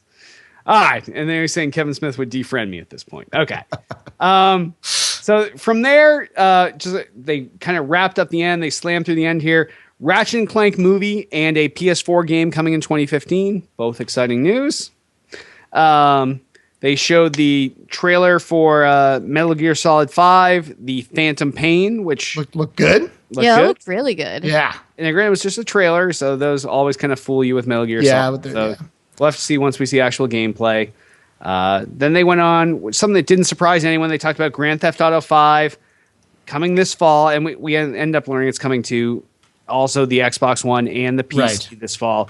But the big surprise they said during the Sony press event was that you'll be able to transfer your save game from either the PS3 or the 360 into the PS4. So wherever you left off progress or whatever you've done in the game, you'll be able to import that in the PS4, whether it's Sony or Xbox. So that was that's pretty cool. Yeah, I was impressed by that. Then at this point, the press they started showing a Batman Arkham Knight lead-in trailer, and then we all thought they were having technical difficulties, but it ended up being Scarecrow that was just fucking shit up. So Batman that was well done. Yeah, it really did. It looked like they were having technical difficulties. Batman Arkham Knight looks awesome. The long story short of it is it's another Arkham game. It's same basic feel, better graphics, more awesome gameplay. But the Scarecrow Nightmare missions are a PS4 exclusive yet again. So yeah, a lot of that happening this time around. PS4 got a ton of exclusives. Yes, yeah, tons of exclusives. Yes, and then they capped off their press event by showing off Uncharted 4. We saw Drake, and he looked good, and it's called Uncharted 4: Thief's End. They showed he had washed up on a beach. Is that the one? Yes, yep. And they slowly fade, and I'm elbowing Tiff. I'm like, it's fucking Uncharted. Like, I got all excited, and then the crowd went apeshit when, as people slowly figured out who it was, everyone, and it was awesome. But see, this is another one of those series that I hope to see on PlayStation Now, because I've never played through all of those. Yeah, see, and so I would love to play through those before this new one came out. You could always go to our basement and play them on the PS3. Oh my gosh! No, I'd rather sit like a chore. I'd rather sit upstairs and stream them over Gaikai. I just need to pay for it at some point. I want to pay for it again. Yeah, exactly. I'd rather buy them a second time and play them upstairs. So that's how they wrapped up the Sony press event. And now from there, before this night capped off, Jay slid out of the Sony press event just before the end of it, and he headed to something very special. And he's going to talk about that while I walk upstairs and get a drink. Right. So after the Sony press event, or just before the Sony press event ended, I got the awesome, lucky way of going all the way to AT&T Tower to meet a company you may have heard of called Bungie. One of our good friends and Tool to Play members all the way back in 2005, Deej, who you guys might know now as the community manager for Bungie, actually works there, which is a really cool story in and of itself, was kind enough to invite me to basically go into an awesome catered event with all the Bungie staff, all the developers. Uck was there, if you guys know him as well, so all the community guys, and just play 4 hours of Destiny. Now, you've probably already played Destiny at this point because the alpha did come out, and if you haven't, go read my review on it. I went as in-depth as humanly possible. But basically, that event was all Destiny, all day long, all the time. They started the event basically having everyone come out and just saying why they're getting everyone together and why they're doing this. And that, to me, just doing that is the most important piece of this entire story, which is that Bungie is extremely focused this time around, once again, on community. And you really got a sense of that at this event. There weren't huge publishers there. I mean, obviously, Activision themselves were there because it's their game, but it wasn't like IGN was there or, any of the, or Kotaku or anything like that. A lot of smaller communities that have based themselves or based their own communities on Halo of the past, right? So it was just an insanely amazing thing to have everyone from Bungie, everyone that's made the games that I love, standing next to me and explaining why they did things inside of Destiny. So we got to do really the same stuff that you guys seen in the alpha. We did a lot of the skirmishes and things like that, and obviously they took us through the PvP and explained why they were doing all these different things. They gave us a lot of cool information that I'm still really not allowed to talk about yet. That's a bummer whenever you watch a show like this. I'm sure you guys are like, tell me all the stuff that I don't know. But needless to say, the event, which was, I think, about 5 hours long total, was really just everyone sitting down, having beers with Destiny, having beers with Bungie, and playing their game. And that's, to me, is pretty much the greatest thing I can ask for as a gamer, and the coolest way for a developer to really talk about their game. A lot of times we do these interviews, and especially even at E3, Tiff and Derek or I will go into a deal and we'll get the pitch, right? They'll say, this is what our game's about. These are the bullet points that you need to know. And here's a trailer, or here's 5 minutes of gameplay. So for Bungie to kind of come out and really explain Destiny to people was, for me, a dream come true. And I think really for the community as a whole, because of how they're really acting with this game, is a big deal. So needless to say, I love Destiny. Had really almost no issues with the game coming out of the gate, where I, before this, thought that there were going to be some problems. Now, I've said it in my review, when you go to an event that is literally extremely exclusive, they're serving you alcohol and they're giving you free food and they're letting you play a game that hasn't come out yet, you obviously have a skewed take on things. There's really no way to stay 100% objective. Bribed. Yeah, right. It's here's beer, here's, scantily clad women, and here's a video game, go play it. But having said that, and I'm probably a lot of people will agree if you go to our forums and read, playing it even outside of that element again during the alpha, people love it, right? Universally, I'd say they love it. There are some problems. Having an MMO, this is a natural thing when you have an MMO style type of game where you grind quests. Even within those 4 hours, you can see how the repetitiveness can be boring. But I think they do a very good job overall of breaking up that gameplay and, having the fire squads and stuff like that, and people being able to, get involved in different events outside of the regular quest line. So overall, they even have an instance in the alpha that you can do. Yes, right. And they did say, which I can say, there are raids coming, which if anyone has played an MMO as much as I have, a raid is essentially, 30 people plus, 20 people plus, all going into one objective with way different strategies each and every time to try to take down a boss. And usually a boss is an end guy. It's going to drop some crazy loot. You've probably seen semi-similar things in something like Borderlands, but not to the scale of a true MMO raid. And to know that Bungie's going to do this, it's huge, right? Because we've seen a tenth of what Destiny is really going to be inside this alpha. And if alpha proves anything, it's that it's an extremely polished state already. So overall, best thing, obviously, of the show for me. Really, nothing that we're going to talk about from this point forward is going to compare. But it's a great game, it's a great company, and it was a great event. So that was the Bungie tale for me. Well, the guy that I had my behind closed doors with Destiny with actually had suggested that maybe the raids were going to be 40-man. He wouldn't. I asked the actual question of how many people. He's like at least 25, probably 40. Right. He said they don't even have it nailed down yet, which really does go back to how alpha this is.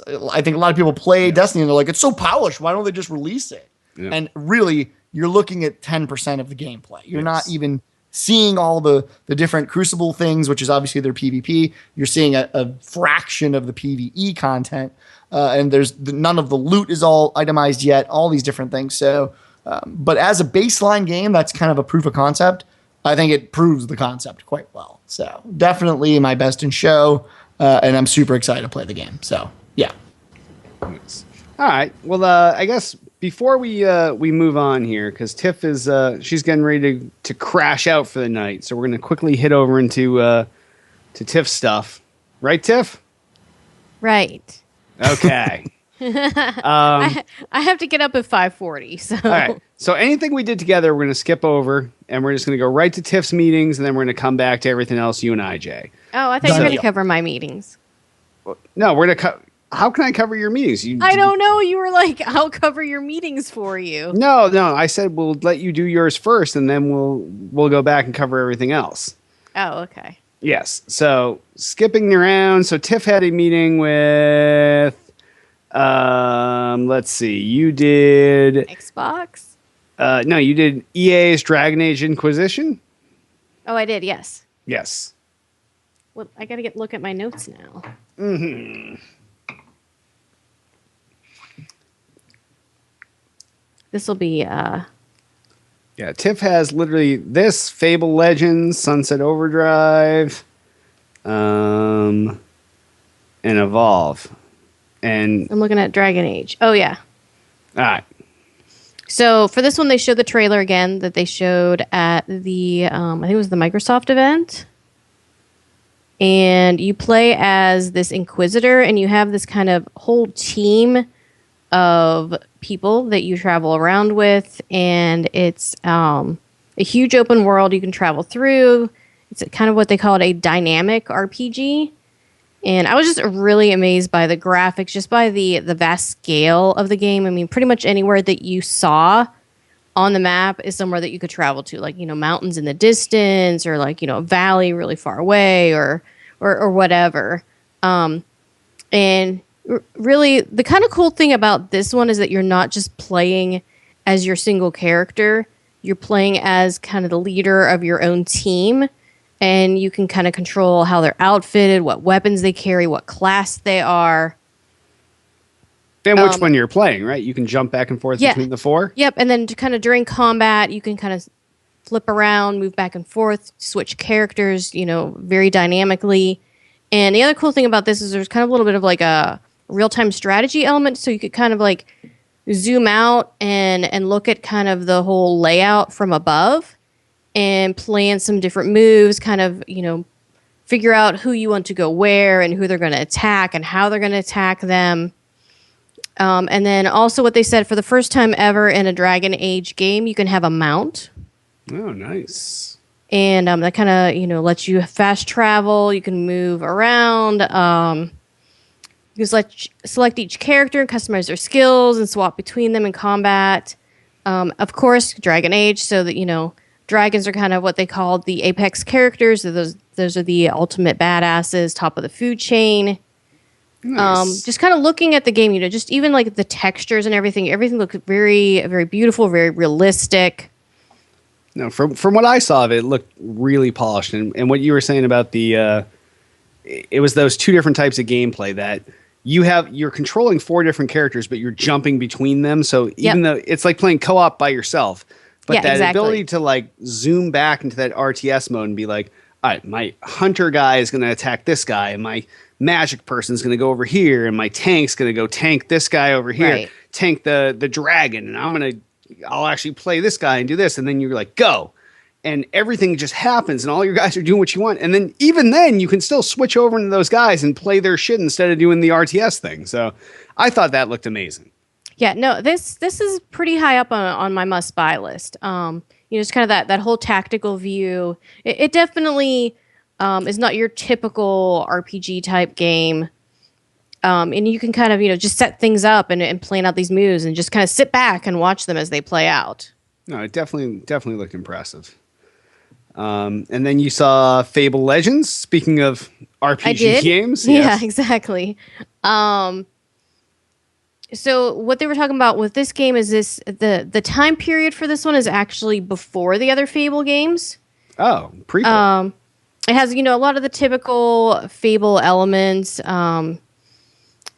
They didn't really kind of do too much of introducing the game. They just kind of were like, okay, here's the game. And then they had these consoles set up at the back of the room and like, okay, let's go play now. So it was kind of a different. So it was like how Jay and I had with Battlefield, where so you don't have a lot of information about it, but you can say it was fun or enjoyable or whatever. Exactly. Yeah, it's like give you a 5-minute clip. Okay, let's go play. And the guys at this were really cool. They were very helpful. And the way this one works is that you kind of have once again the ability to play as kind of like a boss or a tactical leader. And then you also have your team of 4 people, again, going along with the whole co-op gameplay. Yep. You can still play this as single player, but you're always going to have 4 characters in your party. So you can either have, you can kind of have any multiple of 2 people playing, 3 people playing, etc. So it's they're real people or NPCs? Yep. Or, AI. Yeah. Nice. That's pretty cool. And then this new villain mode was kind of cool. So we played against the villain, and he would set all these traps for us. So we kind of had to get around and to kind of navigate through this maze, if you will, to get to the end of that level. Very nice. I thought the graphics looked awesome in that. So that was one of the few Fable games I've actually been interested in, and now you've made me more so. Yeah, I think this would be a good family game. I mean, the Fable, there's not a lot of blood, there's not a lot of gore. It's just kind of a good little hack and slash type game. Yep. And then after that, in the Xbox behind closed doors, you slid from there over into Sunset Overdrive. I did, yes. Sunset Overdrive. You just talk so much good stuff about this. Yes, I know, and when we're gonna get to this later, my favorite game and my biggest disappointment. So no spoilers there, but so this was a behind the closed doors type thing where they just kind of gave some overview of the game, kind of how it came about, how they developed it. It's the year 2027. There's this corporation that developed this energy drink that was supposed to go through some testing, get FDA approved, but they kind of, bypassed all that. So all of a sudden, anyone that drinks it turns into these mutants. And your kind of job is to go around and take out these mutants and kind of figure out what happened. Oh, the game looks super fast. It reminds me a lot of Jet Set Radio Future mixed with a third-person shooter. Is that kind of how they pitch it? I don't know that other game that you mentioned, but Jet Set Radio Future? No, I never played. That was before the mothership dropped me off. Oh no. Yeah. But you can interact with just about everything in the city, so you can jump on things, pick things up. You kind of use them to your advantage. There's a ton of crazy weapons, the one that really sticks out in my mind is the one where you're shooting LP discs at people. This gun that just shoots records at people. Nice. They talked about the best ways to play this. It's always best to kind of stay off the ground, so you don't get swarmed and overwhelmed. You also have this style meter that fills up, which is where you can use what's called an amp. And these are things that are kind of customizable and crafted by the player. And what they do is kind of add additional features to your weapons, like lightning or, things like that. and each weapon kind of upgrades. It's a open world game. Each mission has a unique story. They also talked about something called the Chaos Squad, which is what they had announced just before E3, which is their 8-player co-op. Okay. Which looks, just so much fun. And those are all going to be, they said, 20 to 25-minute rounds. So it'd be kind of cool. You just want to hop on and play a game. And you kind of know the length that it's going to be going into. Exactly. Nice. And it's just very seamless the way that you can kind of jump in and out of the Chaos Squad. That they have like this phone booth that you can kind of use to take yourself out of the single player into their multiplayer. Oh, no. Yeah, I thought the game looked super fast and looked pretty decent. The one thing I gathered is that most shooters, we all holding that left trigger and zoom in, and this is more one that you should be more focused on the fluid movement throughout the world and just getting your shots in off the hip, because you don't want to waste time zooming in. Yeah, it definitely, you've seen a lot of those where they're he's riding the rails and all that. Hanging hooks on something, slides down, jumps up. Exactly. Yeah, that's the Jet Set Radio part, and it definitely looks fast and fucking frenetic. So two kind of really things that stuck out to me, kind of a little more the innovative side, is the character customization. You're not set with a character. You can pretty much customize them any way you want, male, female, what they're wearing. So I kind of really liked that. Nice. And then the other thing that was really cool that they talked about is that they're saying that there's going to be like these billboards or these monitors around the city, and they're actually be streaming community news to these kind of like real time. So weird. So that was pretty cool. It's not just like a loading screen with your tip of the day or something like that. That it's going to be real time stuff going on around the city. Oh, very cool. And this one's coming out October 28th. Nice. And then let's see, helping you go to bed. It looks like after that you went to Disney Interactive. Yes. So that's where you saw Marvel, Disney Infinity 2, and Fantasia? Yep. And actually, I don't have notes for these because these were kind of more of a hands-on. Oh, okay. But while I was waiting for my appointment, I saw some people that we know from Harmonix over at the Fantasia area. So I went over there, and Fantasia is one of those games that I think is going to really fly under the radar. It makes great use of the Kinect. But it's one of those that people just aren't going to understand until they play it.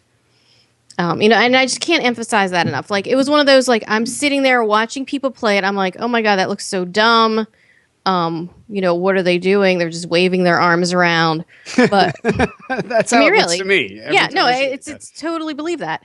But once you get kind of on the other side of that camera, and you start playing it, like I ended up, playing one song, and I was like, I actually played co-op with Aaron Treitz, who is from the Harmonix community team, and he kind of stayed there with me, like, because it was one of those where like there's other people walking around, and like I don't want to be up here by myself, so you kind of played through the first song, and then he's like, okay, and I was like, can we do one more? So it's like it's nice. That whole dangling carrot. Yeah, exactly. You kind of have to get comfortable with it. And they didn't even show off any of the kind of moving around the world stuff. Like, you've seen some of the scenes of it where like this just gorgeous underwater art and exploring.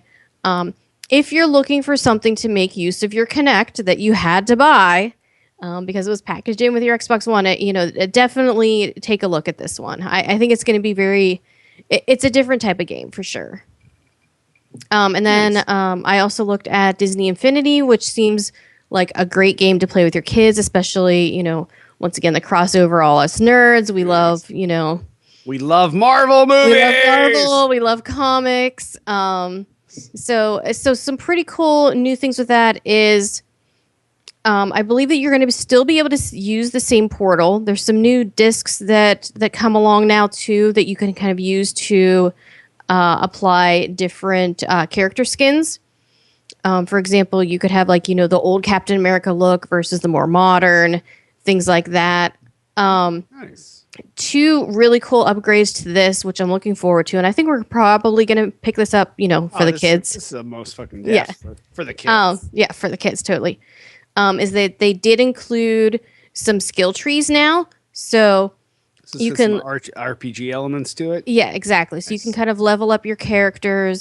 They said that they've got a lot of feedback, especially on the Pirates of the Caribbean set, that both Jack Sparrow and Captain Barbossa kind of played the same.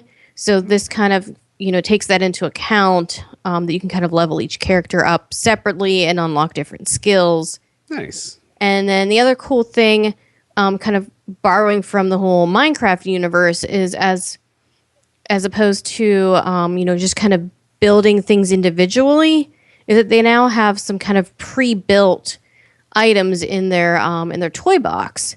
So I know we didn't play a lot of the toy box mode just because it kind of seems so overwhelming. Because we have lives. Yeah. Yes. So they got a lot of that feedback, but they showed one point where they picked a building, and as this guy's moving around, each building that he places is different, even though you have just the one building.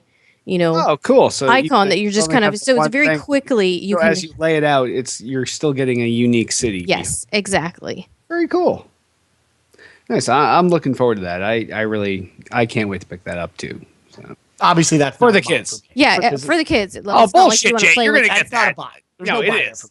No, it's not gonna. You just want to play with all the characters. Oh dear God, no. Jay just wants to. He's gonna pull out his Barbies. No, he's gonna pull out Hawkeye and make out with him.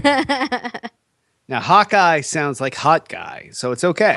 Cockeye? Yes. He sounds like Cockeye also, yes. Oh, my gosh. All right. Well, speaking of Cockeye, Tiff, yes. You also, I think the second to last thing you saw before you can go to bed. Oh, my gosh. Is Evolve over at 2K Games. Yes. Yes. I did. This looks amazing, by the way. Or did you just snarf? Well, because we're like, yes. Yeah. I did. Okay. I love this at PAX East, but it was awesome. Yeah. So this one, we just saw a brief video, very quick, just kind of introduce you to some of the new characters that they had talked about with the different classes, and also introduced their new Predator character, the new monster. But, just kind of a recap. It's the same developer that did the Left 4 Dead. It's the asymmetrical co-op shooter where you have your team of 4 playing against a monster character. You're either the predator or the prey. They showed off what they call their hunt game mode, which I believe is the only game mode that we've seen thus far, though they are going to have additional game modes coming out. And you're a team of 4, which includes someone that's a trapper, a support, an assault, and a meta character. So you kind of all have to work together. One of the things that they mentioned is don't wander off alone. Just because, if you're separated from your group, the monster will definitely... That happened to me at PAX East. I got away from you guys, and I was instantly fucking trashed. It's definitely a team game. Yeah, for sure. Yes. And then they also talked about Kraken, which is their new boss monster.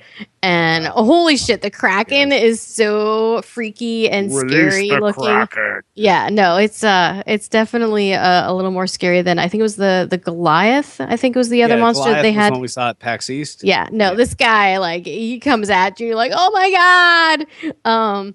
But it was really good. I did play hands-on. I played as the new assault character against the Kraken. Just the monster is it's beast. Like, it's scary coming at you. The game was just as fun as it was at PAX East. I think this is pretty high up on our purchase list. Oh, most definitely. Yeah, this is one of the most unique, probably the most unique game at E3 when it comes to like a bigger brand and stuff like that. So.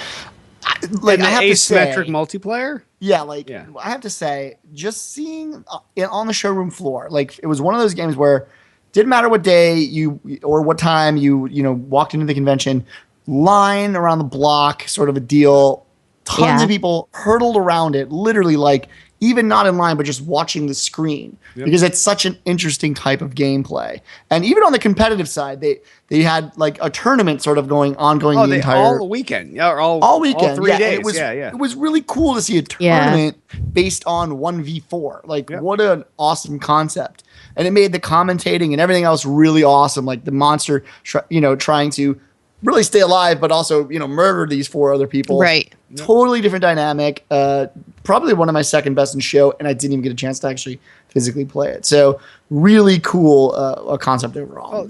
Definitely excited. To give you guys a point of this, our friend Eric Neustatter from Major Nelson's podcast and Xbox Live, he literally went in there and waited 5 times, and he played as all 4 classes in the monster. He has a picture you'll see on his Facebook or Twitter. He has all 5 bracelets. He literally played that game 5 times to make sure he played with all the classes, and it is insane. I've never played the monster, but I've got my ass kicked by the monster. But it is it's definitely a unique asymmetric multiplayer game, and I loved it. Right. Yeah. I'm concerned about its release time frame because there's just so many other games coming out right at the end of October. They're like Pokemon. Got to buy them all. Yeah. I have no idea what we're gonna do. I can't wait to like half play 6 different games. Yeah, I know. Yeah. It's gonna be amazing. I played 10% of 11 games. Yeah, exactly. Yes. Yeah. All right. Well, we all love it. And so Tiff, before you can go to bed, you need to talk about Dead Island 2. And then you can drop off our call and you're free. Go to sleep. I know. I mean, I have stuff to say about Dead Island 2. I have stuff to say, but I'd rather sleep. No, I mean, it's your typical, what you would expect from a Dead Island game. Open world, you're supposed to survive. You have your different class types that you can play as. You have this new guy, Max, who's the NPC, kind of helps you. One of the cool things is that I liked is they actually have a cat. So Max has a cat. That they I don't understand what's going. Maybe it's because I had like 7 drinks, but I don't even understand what's going on. So Max has a cat. It's like think of like Gargamel and Azrael. Okay, so you got this guy that he's helping you out, and he has a pet cat. Well, one thing that they pointed out is they actually motion captured this freaking cat to make it completely realistic. So they covered him in those ping pong balls. I have no idea how they did this. He was just swatting them off for like 40 days. They couldn't get him they had to eventually kill the cat. Really, I was like, this is the most awesome thing ever. Let's just mocap a dead cat. Yeah, exactly. One of the other cool things that they said in this game now, there's no 2 zombies alike. So they have some dynamic textures, dynamic skins. Nice. The way zombies are. That's way cooler than.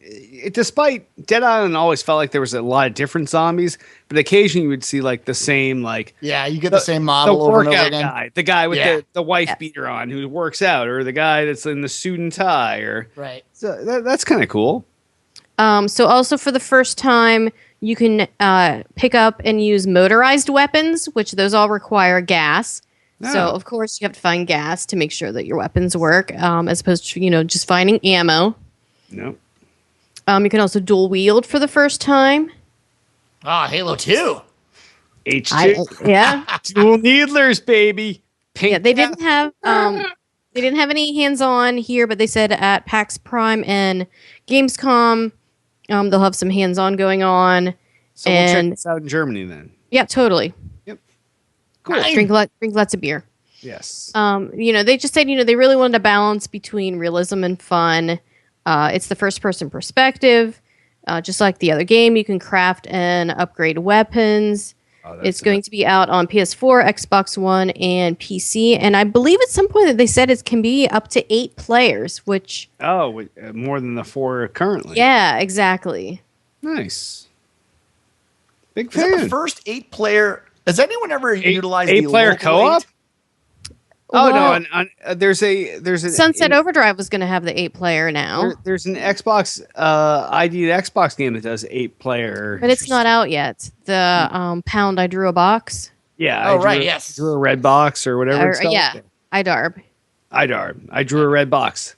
So that game sports 8 controllers on Xbox One, but there you go. Finally, the reason you bought your Xbox One. Yeah, but it's not out yet. Now that we're all out of college, we can find and invite over 7 people. friends to come over and play with us. Exactly.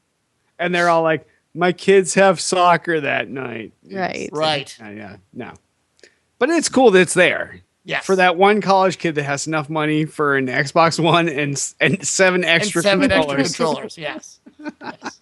Exactly. You could tell it's getting late in the night, and Derek's had a few drinks now.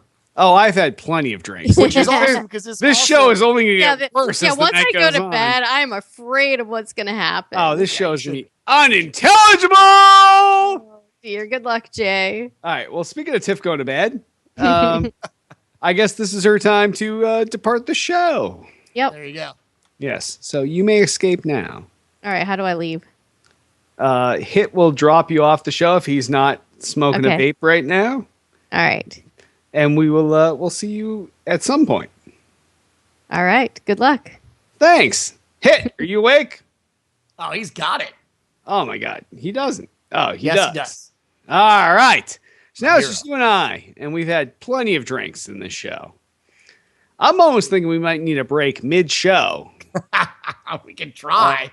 It's only going to get later if we do that, though. So I understand that. Well, I have no problem with lateness, but I guess we'll move right on to power Tuesday. through. Power through. Yes. We'll power through. So now that we've backed, why am I way off center, Hit? I'm looking at Hit's video, and he's got me way off track here. It's not time for you to now make commentary on Hit's amazing production value. All right. No, like I'm not even on the screen. I see a blinking blue bar in the middle of because now Hit's switching from the 3 of us to the 2 of us, and he's fucking it up. No, he's pro. He's pro. It just looks like he's fucking it up to you. Only But in because I see a this is blank all screen that says part of the Derek plan. D. Smooth Nolan, and I'm in the middle. All right. Oh my God, he's zooming me in. All right, tell you what, audience, we will give you guys all. How long do you think we need to get Hit? No, Hit's got it fixed already. All right. He's just let him do his thing. He's a fucking professional. Well, he is before he has like 20 vape hits during He's the had first no half of the vapes show. today. He's vape free. He's already said that. The man is like the I think he just said that to of make live us- streaming. He said that to make us feel better. But all right. So now we're going to dial the clock back to Tuesday. And we are at Bethesda. So Jay, at Bethesda we saw 2 games. We did. We saw Evil Within and Battlecry. Now, Evil Within is a survival horror game with oh my God, you look so fucked up on the stream. I can't even watch that window because Hit is just fucking shit up. Now I see you in I can't. Why are you stopping the show to care this much? You are because there were. Thank you. Hit's talking to us now. There was 4 of you on the screen at one time. That's okay. Okay. Sometimes there needs to be 4 of me on the screen. So, The Evil Within is a survival horror game with Resident Evil style horror roots. Yes. And it is fucking freaky as fuck. Now, Yeah, it's a scary game. all 3 of us played this. You and I quit early, and we went to watch Tiff because we couldn't handle it. No. So, what did you think of this one? I mean, to me, again, saying it has Resident Evil roots is almost like saying it is in fact Resident Evil, and it is in pretty much every way other than the characters themselves. It plays like, believe it or not, a scarier and more gory version of pretty much every single Resident Evil that's ever come out. In terms of gameplay, it plays that same way. So if you're really into and this is where I'm not into types of games like this. If you're into that really slow paced, you've only got 6 bullets. When do you use those 6 bullets? Take your time. Save OMG, them. you wasted the bullets. And now you're dead. Then that's a good game. But for me, it's not my type of game. Production value, I will say, amazing. They did a phenomenal job actually doing this game right and making it feel very cinematic. Story-wise, very well done again. It's really about the story, I would say, more than actually playing the game itself. No, yeah, I think that's what okay. their goal is to tell that story. Yeah. Yes. Yeah. So very, very cool game. Not my cup of tea, but definitely shows promise within that genre. Because I think people have been waiting for that, I think, for a while. Like the real true Resident Evil fans haven't really had a proper horror game in a while. At least not a good one. Not a game that freaks you out and keeps you on like holy shit, what the fuck? Like, right. I really did not like playing that. No, if you want to stress yourself out, because that's pretty much what happens. It's just you waiting for something to jump out, and you know, like you open the door and you're waiting. You're like, you look around the room. You're like, what's gonna be? What's gonna be the thing that gets me to pee my pants? Yes. Exactly. A lot of depends needed for this game. Yeah. So I finished first, and then I went over and watched Jay, and then he freaked out, died, and he's like, "Let's go watch Tiff." Sounds about right. Yes. So but yeah, overall decent game. But the second game, Battlecry. Now this was just to give you a nutshell opinion of this. This is it's a super fun class-based third-person shooter game. It's got full 32-player combat built in the game. It's based in an Earth where there's an alternate timeline where there's never been any gunpowder. So all the weapons are sophisticated gadgets. They're different variations on our current weapon system, which is it kind of changes up what you're used to in these games. Yeah. So without guns, you've got just all these very different weapons. The class in the game are Enforcer, Archer, Duelist, Gadgeteer, and Brawler. The game is completely customizable. By winning and playing games, you either earn iron, which you earn from playing the game, or you get gold, which you buy with real-world currency. Money. And that's how iron is more for your customizing your weapons and building them up and upgrading them. And the stuff you actually have to pay for is just really your cosmetic thing. Like, oh, I want to have broad shoulders and a hat that says badass motherfucker. Like, so you really never have to buy gold if you don't want to. No, I don't think. At least that's the impression I got from them. Well, they even said to me, like, it'll be a more subdued thing. It won't ever be, you won't be buying gold to, it's not pay to win is always the terminology they say. Exactly. Right? So you're not going to pay money to be better than somebody else. Yeah. In order to do that, to level up, to do those things, you have to play the game. No, it's pay to look pimp. Pay to look pimp. And I'll tell you, it was, for me, had no idea what this game was about. One of those games where the developer actually sits down and says, hey, give it a shot. Let me know what you think. Played it for, oh, you played like 6 times. I played like 7 or they kept putting me back in. I kept getting up and being like, all right, time to go. And they would be like, no, play again. And we just kept playing pretty much, I did pretty much all through most of the demo that Derek had with the other game. So I thought it was amazing for what it was, because it was also one of these pre-alpha. They don't have all the maps. They don't have all the gameplay even set. They don't have all the abilities. They don't have all the classes. And it was a ton of fun. They do a great job of map mobility. And that's what I love in FPSs. And it's a very Team Fortress type game. In fact, they make no qualms about saying it's really based on that Team Fortress. They had guys from Team Fortress. They have their pedigree. Guys from Halo is in all of these. Your favorite shooters are their pedigree. They have guys from all those companies. Yeah, I loved it too. It was insane. And it turned out to be. It's gonna, for me at least. I'm actually gonna for sure pick it up.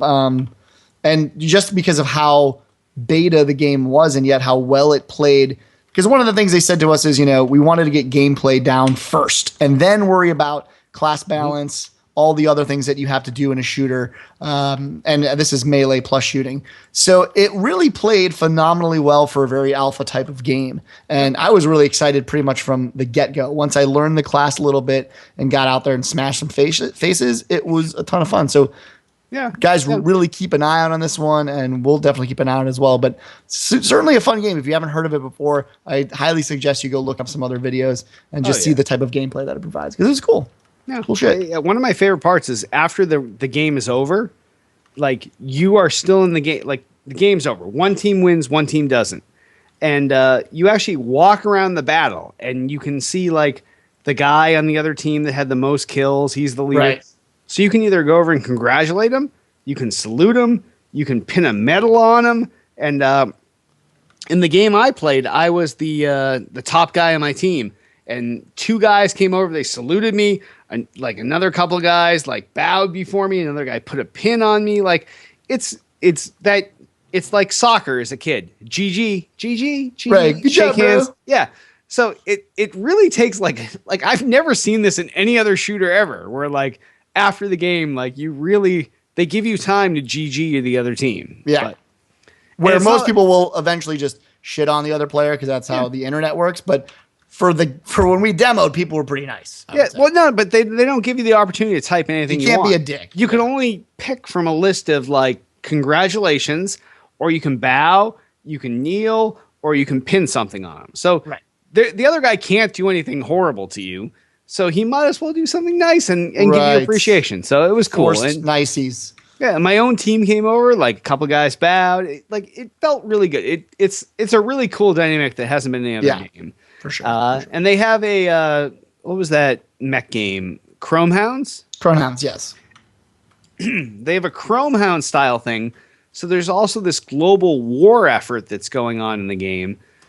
Which is like a persistent game across the entire world. So depending on what faction you pick, your faction is kind of pushing out parts of the world. So that takes place week after week after week. And that's just like a meta game above the game you're actually playing. Yeah, so, it's actually cool stuff. So that'll play kind of in the background, which is really it keeps you involved in the game when you're not playing the game. So it's actually kind of an interesting take. No, so whatever we played seemed polished, but obviously not polished enough. But it's going to be beta in 2015, and I would assume release in 2015. But they said it was really alpha, but it seems so polished to me. No, it seems almost ready to rock. Yeah, so that'll be interesting to see how much more, because he kept saying to me, no, you don't understand. There's way more game here. And I mean, apparently there is. I was actually shocked because it plays so well already. So we'll see. That'll be interesting. Yeah, I don't know where else it can go, but yeah. All right. So we saw a bunch of random shit in the show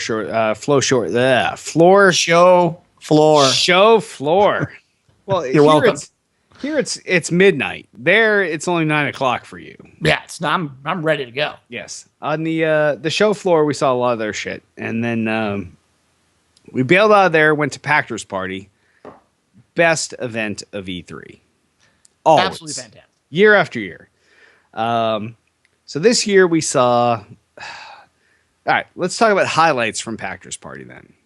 Highlights: we walk in the door, turn around the corner. Michael Pachter is talking to two other people.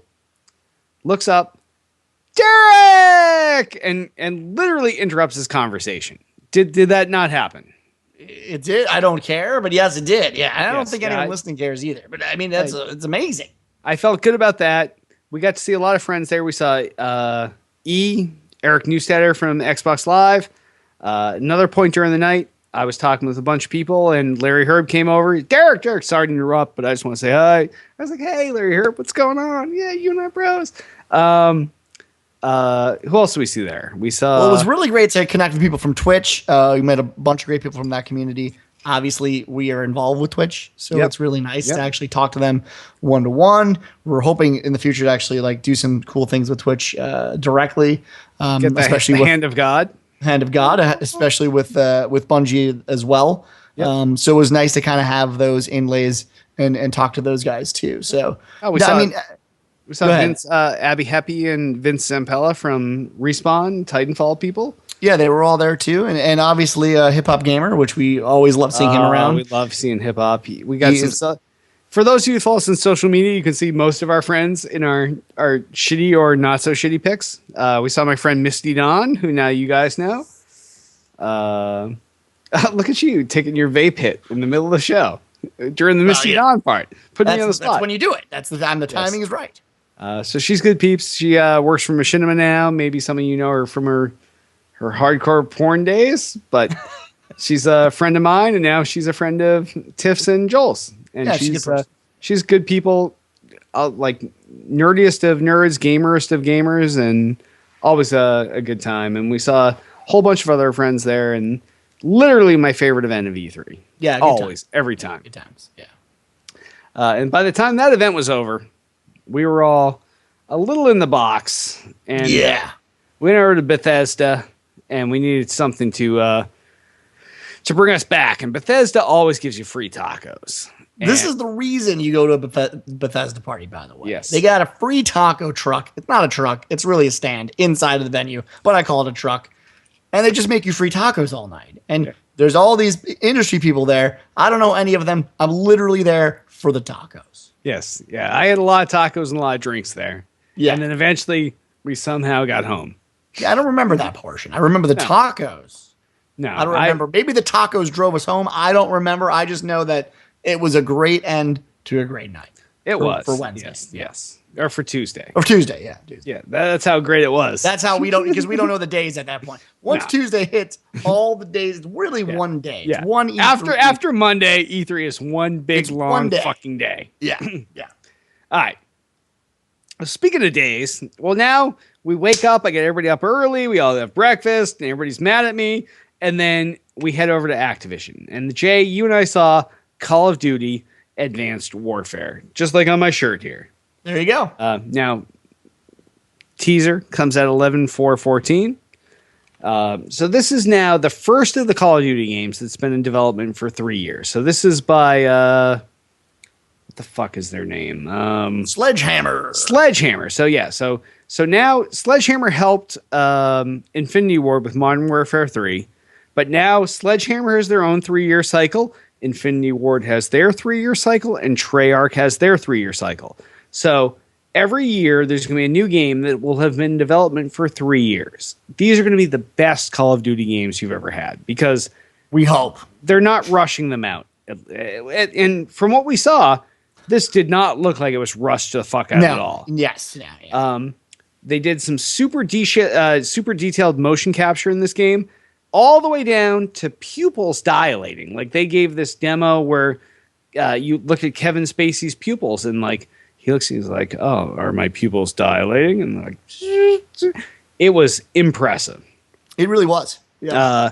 They really focused from the very beginning on this one, on the story, and they wrote the script hoping they could get Kevin Spacey to play the person. And thank God they fucking did, because he really fits the role. They got him, they mocapped him, and he is like the most creepy, awesome, fake VR version of Kevin Spacey ever, because he looks just like Kevin Spacey. Yeah, it's really like they did such a good job with the motion capture in this game, like literally down to the pupils. And when you see Kevin Spacey, I'm sure you guys have all seen the trailer by now.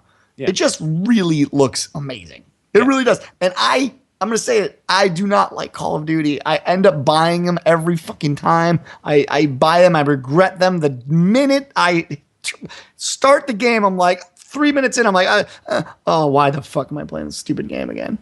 But this time, like, they're going to get me again. But here we go. Yeah, this one has Kevin Spacey. And mostly due, believe it or not, this has never happened, to the story. It actually looks like they took the time to write a compelling story to go along with Call of Duty. So, yes, I'll probably say it like I do every year. I don't want to play this game. I am probably going to play this game. Because it feels like they're finally trying to break out of this Call of Duty box. That's what it feels like. Well, because they're doing what other studios do. Like other studios, they don't have a game, and then 3 or 4 years later, they put out a game that has an awesome story and an awesome multiplayer. Well, now Call of Duty can afford to do that. They can put out a great story without trying to like piecemeal something together in 2 years. Like it. And what I really loved about this Call of Duty was it was a total, and I love using the word ripoff too because it fits so perfectly here, the ripoff of really the Titanfall type of gameplay. Oh yeah, which is jetpacks on all of the players. Yep. And there's literally, no joke, even mechs in this game too. So it was almost like a shout out, or I don't even know if you want to call it a shout out because there's probably some bad blood there. But an homage. We could go with homage. Yes. Probably not an homage that they wanted. Like stealing. Yes. But yes, it's called stealing. It's really theft. They stole a lot of those ideas from what you see in Titanfall. But I like Titanfall, so to have Titanfall inside of my Call of Duty is kind of nice. So it was like, yay, Titanfall is inside of my... It's a nougat, again, of Titanfall inside my Call of Duty. And yes. There you go. Yeah. So, yes, definitely good. Yeah, they throw in the jetpack, they throw in the exoskeleton, which gives you like these superhuman abilities. All the weapons are super futuristic, super badass. Yeah, the new grenade, select a grenade, all that type of stuff. Yeah, you don't even need now. Actually, the whole HUD in the game is all on your gun, so there's no longer a HUD on the screen of the game. Your heads-up display, so you really get that feeling that you're in the game. So every bit of information you're getting is from the back of your gun. So you see your ammo, you see your total ammo, you see what's in your clip. On the side, you see how many grenades you have, and it doesn't have to show you 11 different types of grenades, because when you pull out a grenade, you rotate this dial. Is this going to be a fly up and be a EMP grenade? Is it going to be this?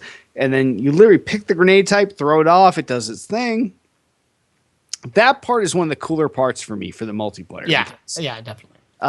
It really, despite we're all used to having a HUD in games, but the HUD takes you that one step out of the game, and now you really feel like you're in the game. I don't know how to describe it other than that. It's just finally a more immersive way to put the HUD, and it works well in games like Halo, because you're literally in Halo supposed to have a HUD on your screen, so it doesn't really pull you out like it does in a shooter like this, like Call of Duty, where you don't necessarily have a HUD. So to have the HUD be part of your actual equipment, that's always just a better way to throw some more immersion on top of a game. Yep. So it's really nice. I mean, I'm looking forward to this. Yes, me too. Super good. Definitely. All right. And then, Jay, after that, you went over and you saw a little behind the scenes for our Tool to Play racing fans for Forza. Forza 2, a lot of it you've heard of. When I went to the little the on site there, it was a little bit of regurgitation. But I kind of asked just a couple of questions. One of my main questions is, of course, is there a beta? Because I figured everyone on Tool to Play that plays the many amounts of racing games would want to know that. And they said there are currently no plans for a Horizon 2 beta, but they are definitely going to have a demo available once it's closer to release in the fall, which is, I guess, good news. Obviously, you guys already know they talked about having 200 plus cars for this version. I know in the last version, people were kind of upset with the car selection, but they assured that there's going to have all the great cars you want. I think I want to say, I don't have my notes on me because I'm bad at that. But oh my god, you don't bring your notes? But I remember this stuff. I'm good. They are not going to have Porsche available inside the game, which I thought was interesting. I don't know why that is. And one of the other things they said is a lot of people didn't like the way the cars felt in the original Horizon. That it was, because obviously with Horizon, they were trying to go more of the arcade route, which is fair. You've got your actual normal racing. If you want, your regular Forza, you can play that. But they realize that it's probably not good, right? Because that's not the brand. That's not Forza. So this one is really modeled after Forza 5. That goes for really the editor and everything. Everything is coming really off of that engine. So this game is built on Forza 5. It's built with both of those two companies, both those two developers sharing their technologies. So when Forza Horizon does their stuff, it's really now, kind of one-to-one with what you're seeing in Forza 5. So I thought that was pretty cool. They kind of realized their mistake there, and they're building that into the game. So every single car will perform differently. And again, you can sort of bump up your expert level with those cars. So if you want to drive the car in a more hardcore way, so it feels more natural and your handling won't be like jelly, you can do that, which is good. That's good for if you're a car guy, I think that's a good thing. Oh, most definitely, yeah. Yeah, and then another big thing is obviously nighttime gameplay. I kind of asked about how weather is going to affect stuff. So if you guys have been watching, you saw. And you're going to have a 24-hour dynamic day-to-night night cycle, which is really cool. They played through the demo. They showed some of this stuff. The lighting, the weather, the visual effects, all running at 1080p, 60 frames a second, is gorgeous. Oh, it looks fucking sexy. I mean, it just looks unbelievable. So if I start up the game and I'm playing at any time, I get to choose what I want my track to be in terms of weather. So I can say okay, we're racing on my track, but it's going to be dusk and it's going to be snowing, and you can do that inside there. So that's kind of cool. One of the other things too was how it's going to be multiplayer. And I think they said it's up to 12 people, which I thought was pretty cool. It's a decent size for racing. It's enough to actually mean something as opposed to doing, 4 or 6 or something like that. So they're going to have online multiplayer events, solo team racing, tons of really playground games, co-op challenges, free roaming, which is the big part of Horizon, which that's what attracted me to the title this time around. Is it's really more of a free roaming game as well. I know what attracts you and I is what detracts our usual Tool to Play audience. Yeah. And so, players will have the opportunity to do car meets around the world that make, Forza fans kind of get together, show off their cars, stuff like that. They're not doing, I think one of the things that they let me know that I didn't even ask about is they're not going to do sort of the rally style add-on because it is all about being in Europe this time around. And it's very much going to be about a European racing game. So they might have like drag racing style types added on later, but really it's going to be about this European racing. And that's nice. It. So overall, I mean, I'm not a huge Forza fan, and I'm sure the Forza guys will probably rip me a new one for not asking the right questions. Yeah. But it was a good experience. I mean, Forza Horizon 2 probably lends itself better to a guy like me anyway. So, and me, yeah. I would never buy Forza 5, but no. I might pick up Forza Horizon. Yeah, and it seems like they've struck a nice balance with 2. It's more Forza than it ever was before. It's less arcade than it ever was before, but they added cool things like really that persistent world and stuff like that. And this time, of course, they've got a shit ton more cars. So that's always what people want, right? So overall, pretty good stuff. Nice. Yeah. All right. Well, also on Wednesday, Jay, you and I went over to see Wargaming, our good friends over there. Before we even got our appointment, we were shown where the bar was that we could visit for the rest of the weekend. That is how you introduce a game, by the way. And we got selfies taken there with our friends over there, but they showed off all kinds of shit. And now I'm going to try to dig through my notes here and pick out the important points. Well, for me, the big takeaway from Wargaming, because I don't want to spend a million years on it, but the big takeaway for me is really them launching it on the iPad. World of Tanks for me. World of Tanks Blitz. Yeah, World of Tanks Blitz. If you've played World of Tanks and you're familiar with it on the Xbox 360, and I'm sure Derek's got a million numbers that they threw at us, which was like, their a million plus downloads. Insane. Yeah. So they've been really successful in this game already, bringing it to console. And the iPad version, I don't think I've ever said this about a mobile game, it plays like a 360 game. I mean, what they've been able to do on the iOS for this game is amazing. And of course, they've scaled things down. They've made things more, 15-minute, 5-minute, 10-minute game friendly. Versus 70-minute. Yeah. Right. Yeah. If you're on the shitter or you're on your way to work or whatever, that's when you're playing this game. It plays remarkably well. And it's completely multiplayer. Hop in, hop out, pick your tanks, go in, shoot some motherfuckers, and leave. That was my big takeaway from Wargaming. Now, of course, you should probably talk about the ships. Yeah, my big takeaways were World of Warships, which is their new game. This isn't like, if you don't like doing the tank battles or the plane battles, these ship battles are super fun. They're not long. For those, they're like 20, 30 minutes tops. Most of them under 10 minutes. They only have 40-something ships because it takes them 8 months to render a ship for the game.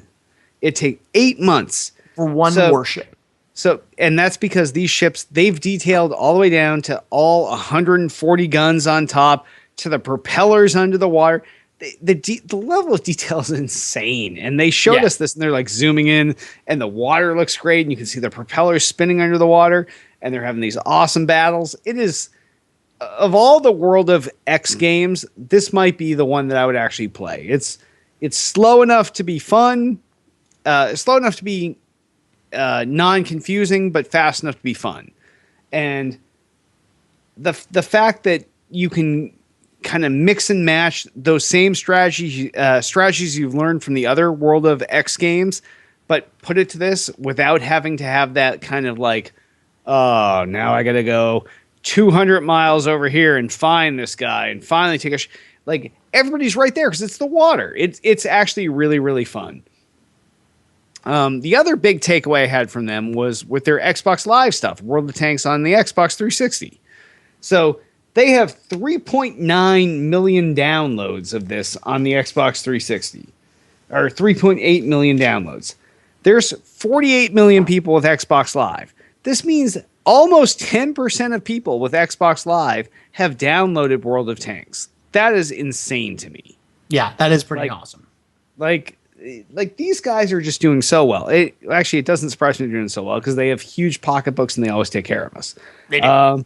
But that part is just remarkable to me. And then the other thing, Jay and I asked our usual question: when are you going to combine tanks and warplanes and warships? And they gave possibly the answer that would shut us up forever. Yeah, they really did. Which is basically that because of the scale differences, the pace of gameplay, and the way that all these things interact, and it makes a lot of sense. You don't have the speed and you don't have all those things compared to a plane that you do on a ship. All of these different environments are so different. And really the best explanation, which was all these things didn't fight together in the real world. So why would we ever do that in a video game? Yeah, they were in separate battles. Like they were all in the same war, but they were not battling together. Yes, right. Yeah. Ships weren't going after, like tanks. I'm going to take down that tank. Yeah, when let me launch a nuke at that battle cruiser. That never happened. So it ended up being a really good explanation. Obviously, they want the feeling of all those games to somehow interact, and that's why they're building a cohesive universe around that, which is a good idea. And I don't know, overall, Wargaming is, I don't play a lot of that stuff, but obviously they do such a phenomenal job with the accuracy, authenticity. It's really cool to see everything they've got every year. So, good stuff. All right. Well, now this is when it kind of gets difficult for me because we're 2.5 hours in. I got some drinks. And Jay has now left E3 by Thursday. So. Yeah.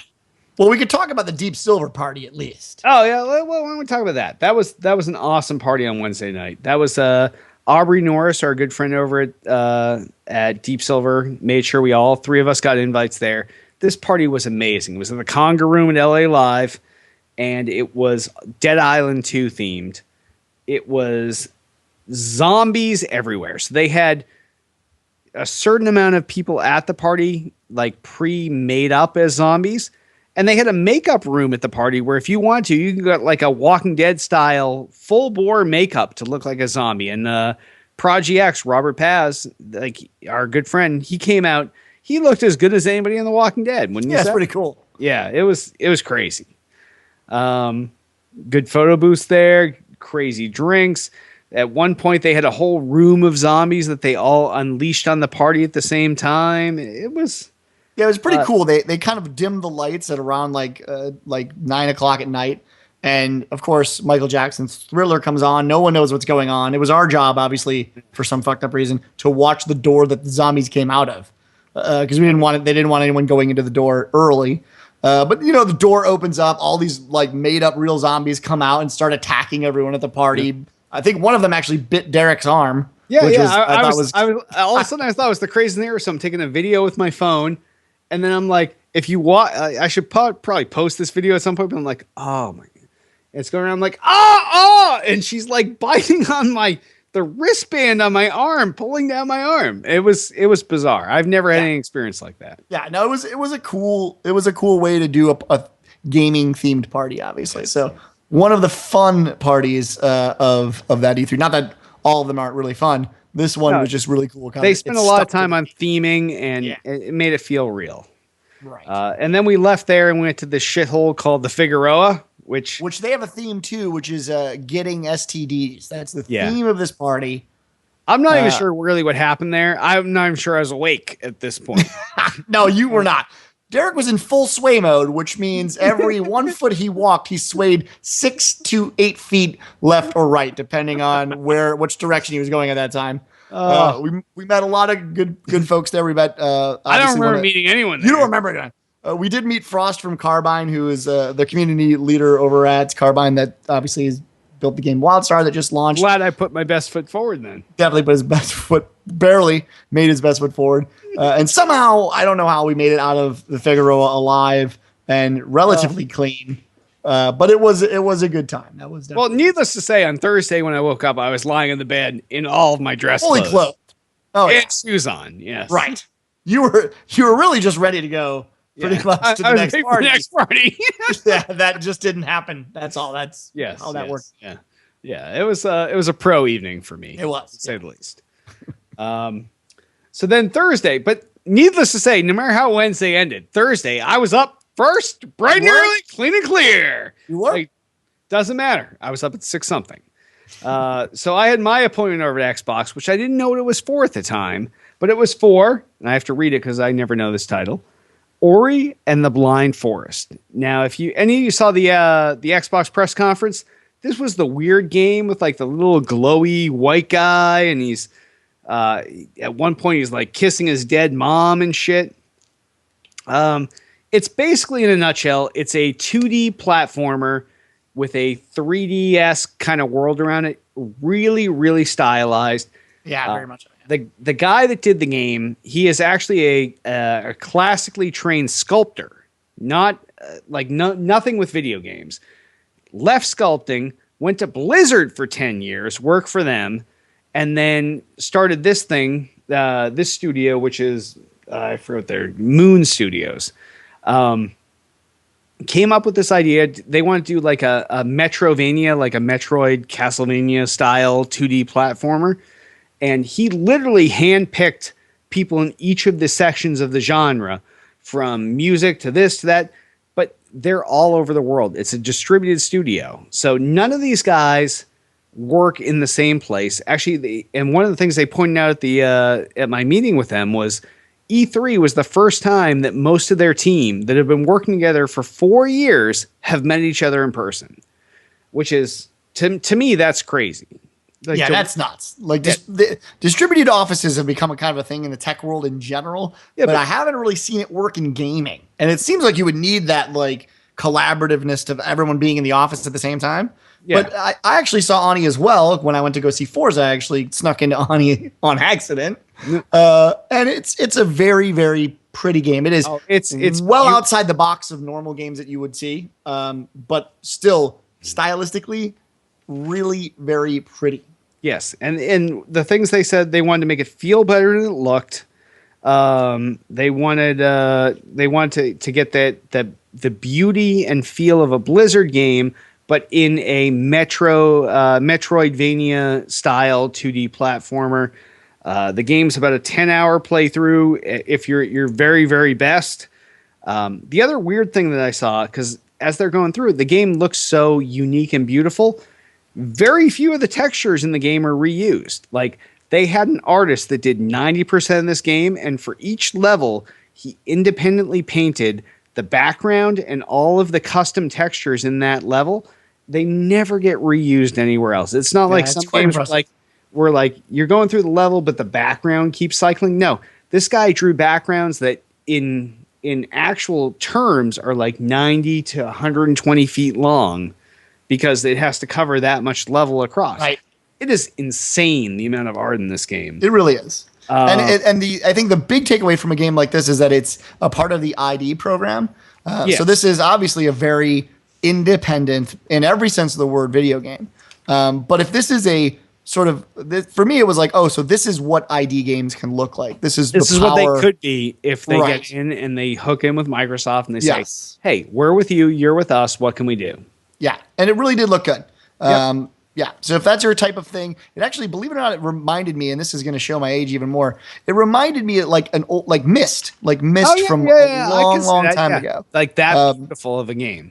Yep. Yeah, exactly. It's got that sort of pretty story-driven, like almost 100% story-driven puzzle type of game, because you've got to sort of solve all these puzzles around the world at the same time. But yeah, if you loved Myst, if that was a game that you sort of grew up on back in the day on the PC, then you probably will like Ani. It probably fits your type of deal.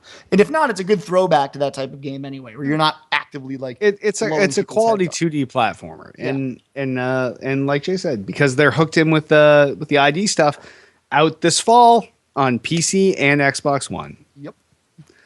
All right, and then the last thing, well, Tiff and I saw a bunch of stuff at SteelSeries, which is hardware. We saw some Sims related hardware. We saw their new eye tracking hardware.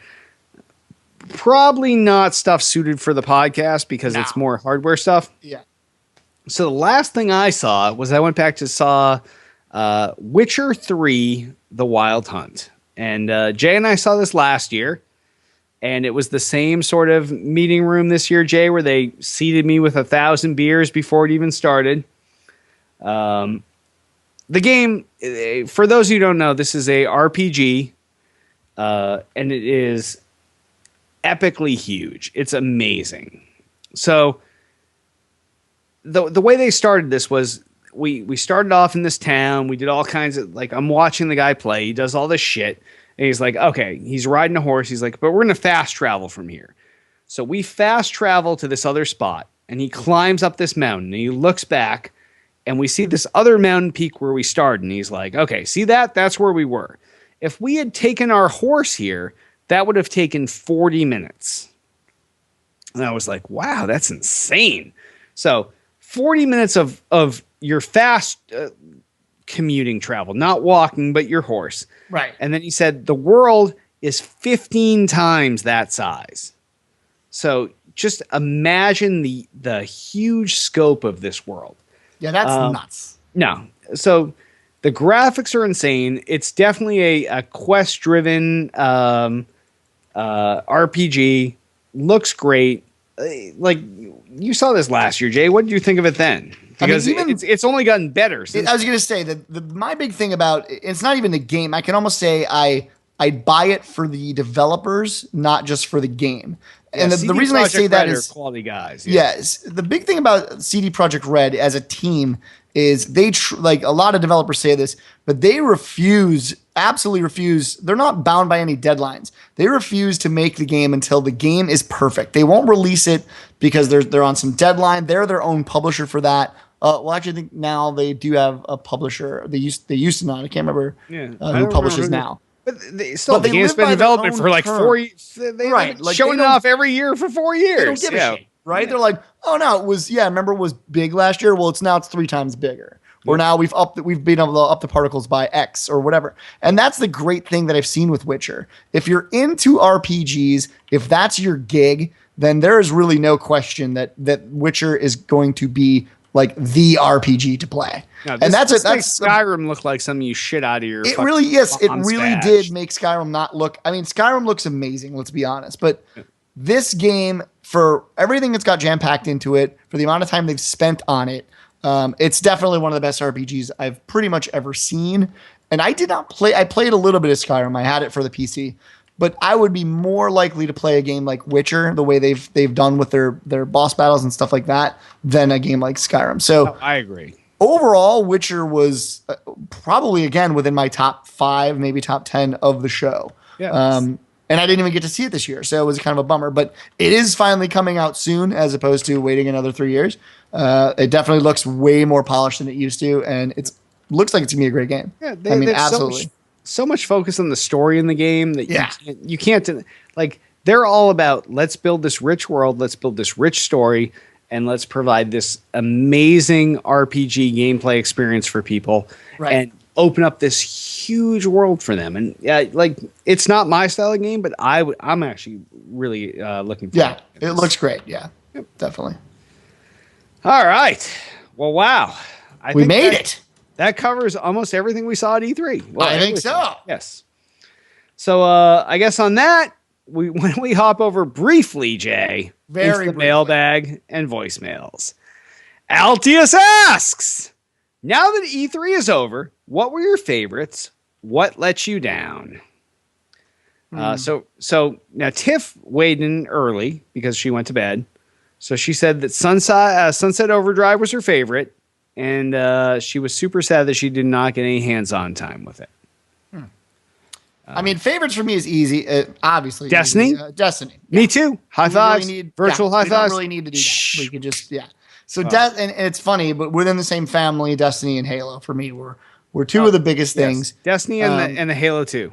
Yeah. So, which is weird to ever say Halo 2 is when I invest in shows for something that's like a 10-year-old game at this point. But still, I mean, overall, those were two great ones. But real highlights for me, I mean, there's so many highlights this year of games where you're like, oh, I never would have thought I liked that. Witcher obviously being one of them, but the other is really Evolve.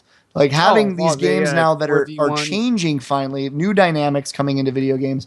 That's the type of stuff I really liked coming out of this E3. So, obviously you're going to see a game by Bungie. I'm probably going to like it. They don't generally steer me wrong, except with Reach. But there's a couple of those games that were different enough to really spark a little bit of my attention. That's Evolve would be one of them.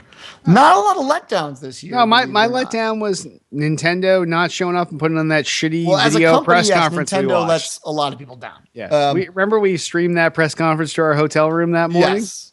The irony with Nintendo is, for me, they had a lot of cool games. Finally, Zelda looks amazing. That Splatter game, great with Splatter game. Yeah, like Smash Brothers, obviously doing well. So for me, it was really odd because I could have probably given you more. I probably had some nice things to say about Nintendo, but because they were they were not there, it was really hard to say, oh, this looks like a great game. Yep. So yeah, that's my problem with that. Did we just completely agree on our favorites? I think so. Wow. It's terrible. We need to separate our brains. Yeah, we can't be doing that. Yes. No one wants to hear that shit. All right. Wow. This is when it gets difficult because I have to talk a lot and I've had a lot to drink over the last 3 hours. Yes, you have. Well, if you need feedback, give us a call, 773-527-2961. Email us at podcast@tooltoplay.com. You can also comment on this episode's thread in the Tool to Play homepage. And sponsors. Remember, by supporting our sponsors, you help support Still Got Game. You're falling apart. Well, this is because I know this difficult part's coming up. Yeah. GoDaddy, starting less than $5 a month. Web hosting from GoDaddy.com includes 99% uptime, 24/7 support, and free access to the GoDaddy hosting connection. The place to quickly install over 50 applications like WordPress, Joomla, Drupal, EarOS, Commerce, and more. Go to tooltoplay.com /GoDaddy for great deals on new .com registrations and renewals, starting at just $1.99. Some restrictions apply. See for details. Wow. That just came out as you growling at people. You're like, well, I always try to do that under the breath because you're supposed to put the restrictions down. Yeah, no, I understand what you're supposed to do. I could have done like, some restrictions apply. See site for details. Get your piece of the internet at GoDaddy.com. And if you'd like to sponsor us, let us know what you're selling. Well, you're going to pay us. We'll sell it. You pay us. Boom. Done. I think. Twitter us up. You can find everything Tool to Play related at twitter.com /Tool to Play. Everything podcast related at twitter.com /still_got_game. I, king of the fucking internet, god of everything that's fucking holy, I'm at twitter.com /Derek Nolan. And of course, you can find me over at twitter.com /dude I rock. Facebook the fuck out of us. Facebook.com /Tool to Play. Facebook.com /Derek Nolan. Facebook.dude I rock. There was no slash in his. I dotted it. It's a very bizarre URL that will not take you anywhere. I dotted it. I guess I should also say for Twitter, twitter.com /Electrify. There you go. Facebook.com /Tiff Nolan. I think we've confirmed in the past. That is true, yeah. Yes. We have a YouTube channel, youtube.com /Tool to Play. Go there. You'll get all of our Tool to Play video content, including all episodes of Still Got Game, the non-existent episodes of Thick and Thin with LB and Duty. They do not exist. And Hit's very favorite show, Hit's motherfucking Hits, which is Hit's show where he vapes and comes on new games. Where he vapes. All day long. All right. I can't have you laugh in the middle of my trying to be cool after 11 drinks. I'm just confirming that. Okay. That's what his show is. He vapes and gets super high, and then he loves new games late at night in a special way. Crinkle, crinkle, crinkle. Crinkle. All right. We also have the Tool to Play app. It's in the iTunes App Store and whatever ghetto fucking Android fake App Store bullshit there is. But you go there, you search for Tool to Play, and there's an app. You download it, and it provides you instant access to all of the Tool to Play news content on the homepage and all of our fucking video content, including this show. So go there, get the app, check it out. Let us know what you think of it because it's a work in progress, and we're always willing to take your comments. Absolutely. Yes. Also, please rate and review this podcast in iTunes. Give us 5 stars. Tell people we're awesome. Tell people we're gods. Tell people you love when the show is only an hour and not 3 and the hosts had a lot to drink. A little bit sober. Yeah. Look at you. Yeah. Wow. I know. Don't speak. I know. So yeah, give us 5 stars. Tell people we're gods. Also, subscribe to us on Twitch, twitch.tv/Tool to Play. We're on each and every week, and we want you to come in there, subscribe, and you will know when we go live. So you forget when we're on, boom, Tool to Play has just gone live. Oh, and then you drop what you're doing immediately and come watch the show. Yeah, and he will broadcast not only on here on Tool to Play, but he'll broadcast on Watchtower Games, his like creepy off channel, and creepy good. He will simulcast. He will motherfucking quit hitting motherfucking quit hits, and his show will be on both, so you can pick and choose. And if you had to pick, I'd prefer you pick Tool to Play because it gives us the viewers. But if you're gonna watch two shows at the same time, if you're gonna use whatever that Twitch website is where you can do the two, right. Do both. Do ours and his, because he needs the views too. And that's why he's smiling in my stream there. I wish you could all see Hit right now. So I guess the last thing in there right now is Hit's fucking losing it. I want to remind you, join us each and every week, Monday nights, live, 10 p.m. Eastern, 7 p.m. Pacific, twitch.tv/Tool to Play. This show is live. We have a chat room, and we fucking rock this shit out. And usually it's only an hour, and nobody is this intoxicated after just 1 hour. But on a special night like this, we already have had one host pass out and go to bed. We've had me, who's me, and we've had Joel Dude I Rock Albert, who it's like 9 o'clock there, and he's barely hanging on. He's been vaping all night. So, yes. I guess on that, why don't we wrap this E3 mega episode up? I am Derek D. Smooth Nolan. And I am Joel Dude I Rock Albert. And Tiffany Electrified Nolan went to sleep. That was E3 for all of you that weren't there.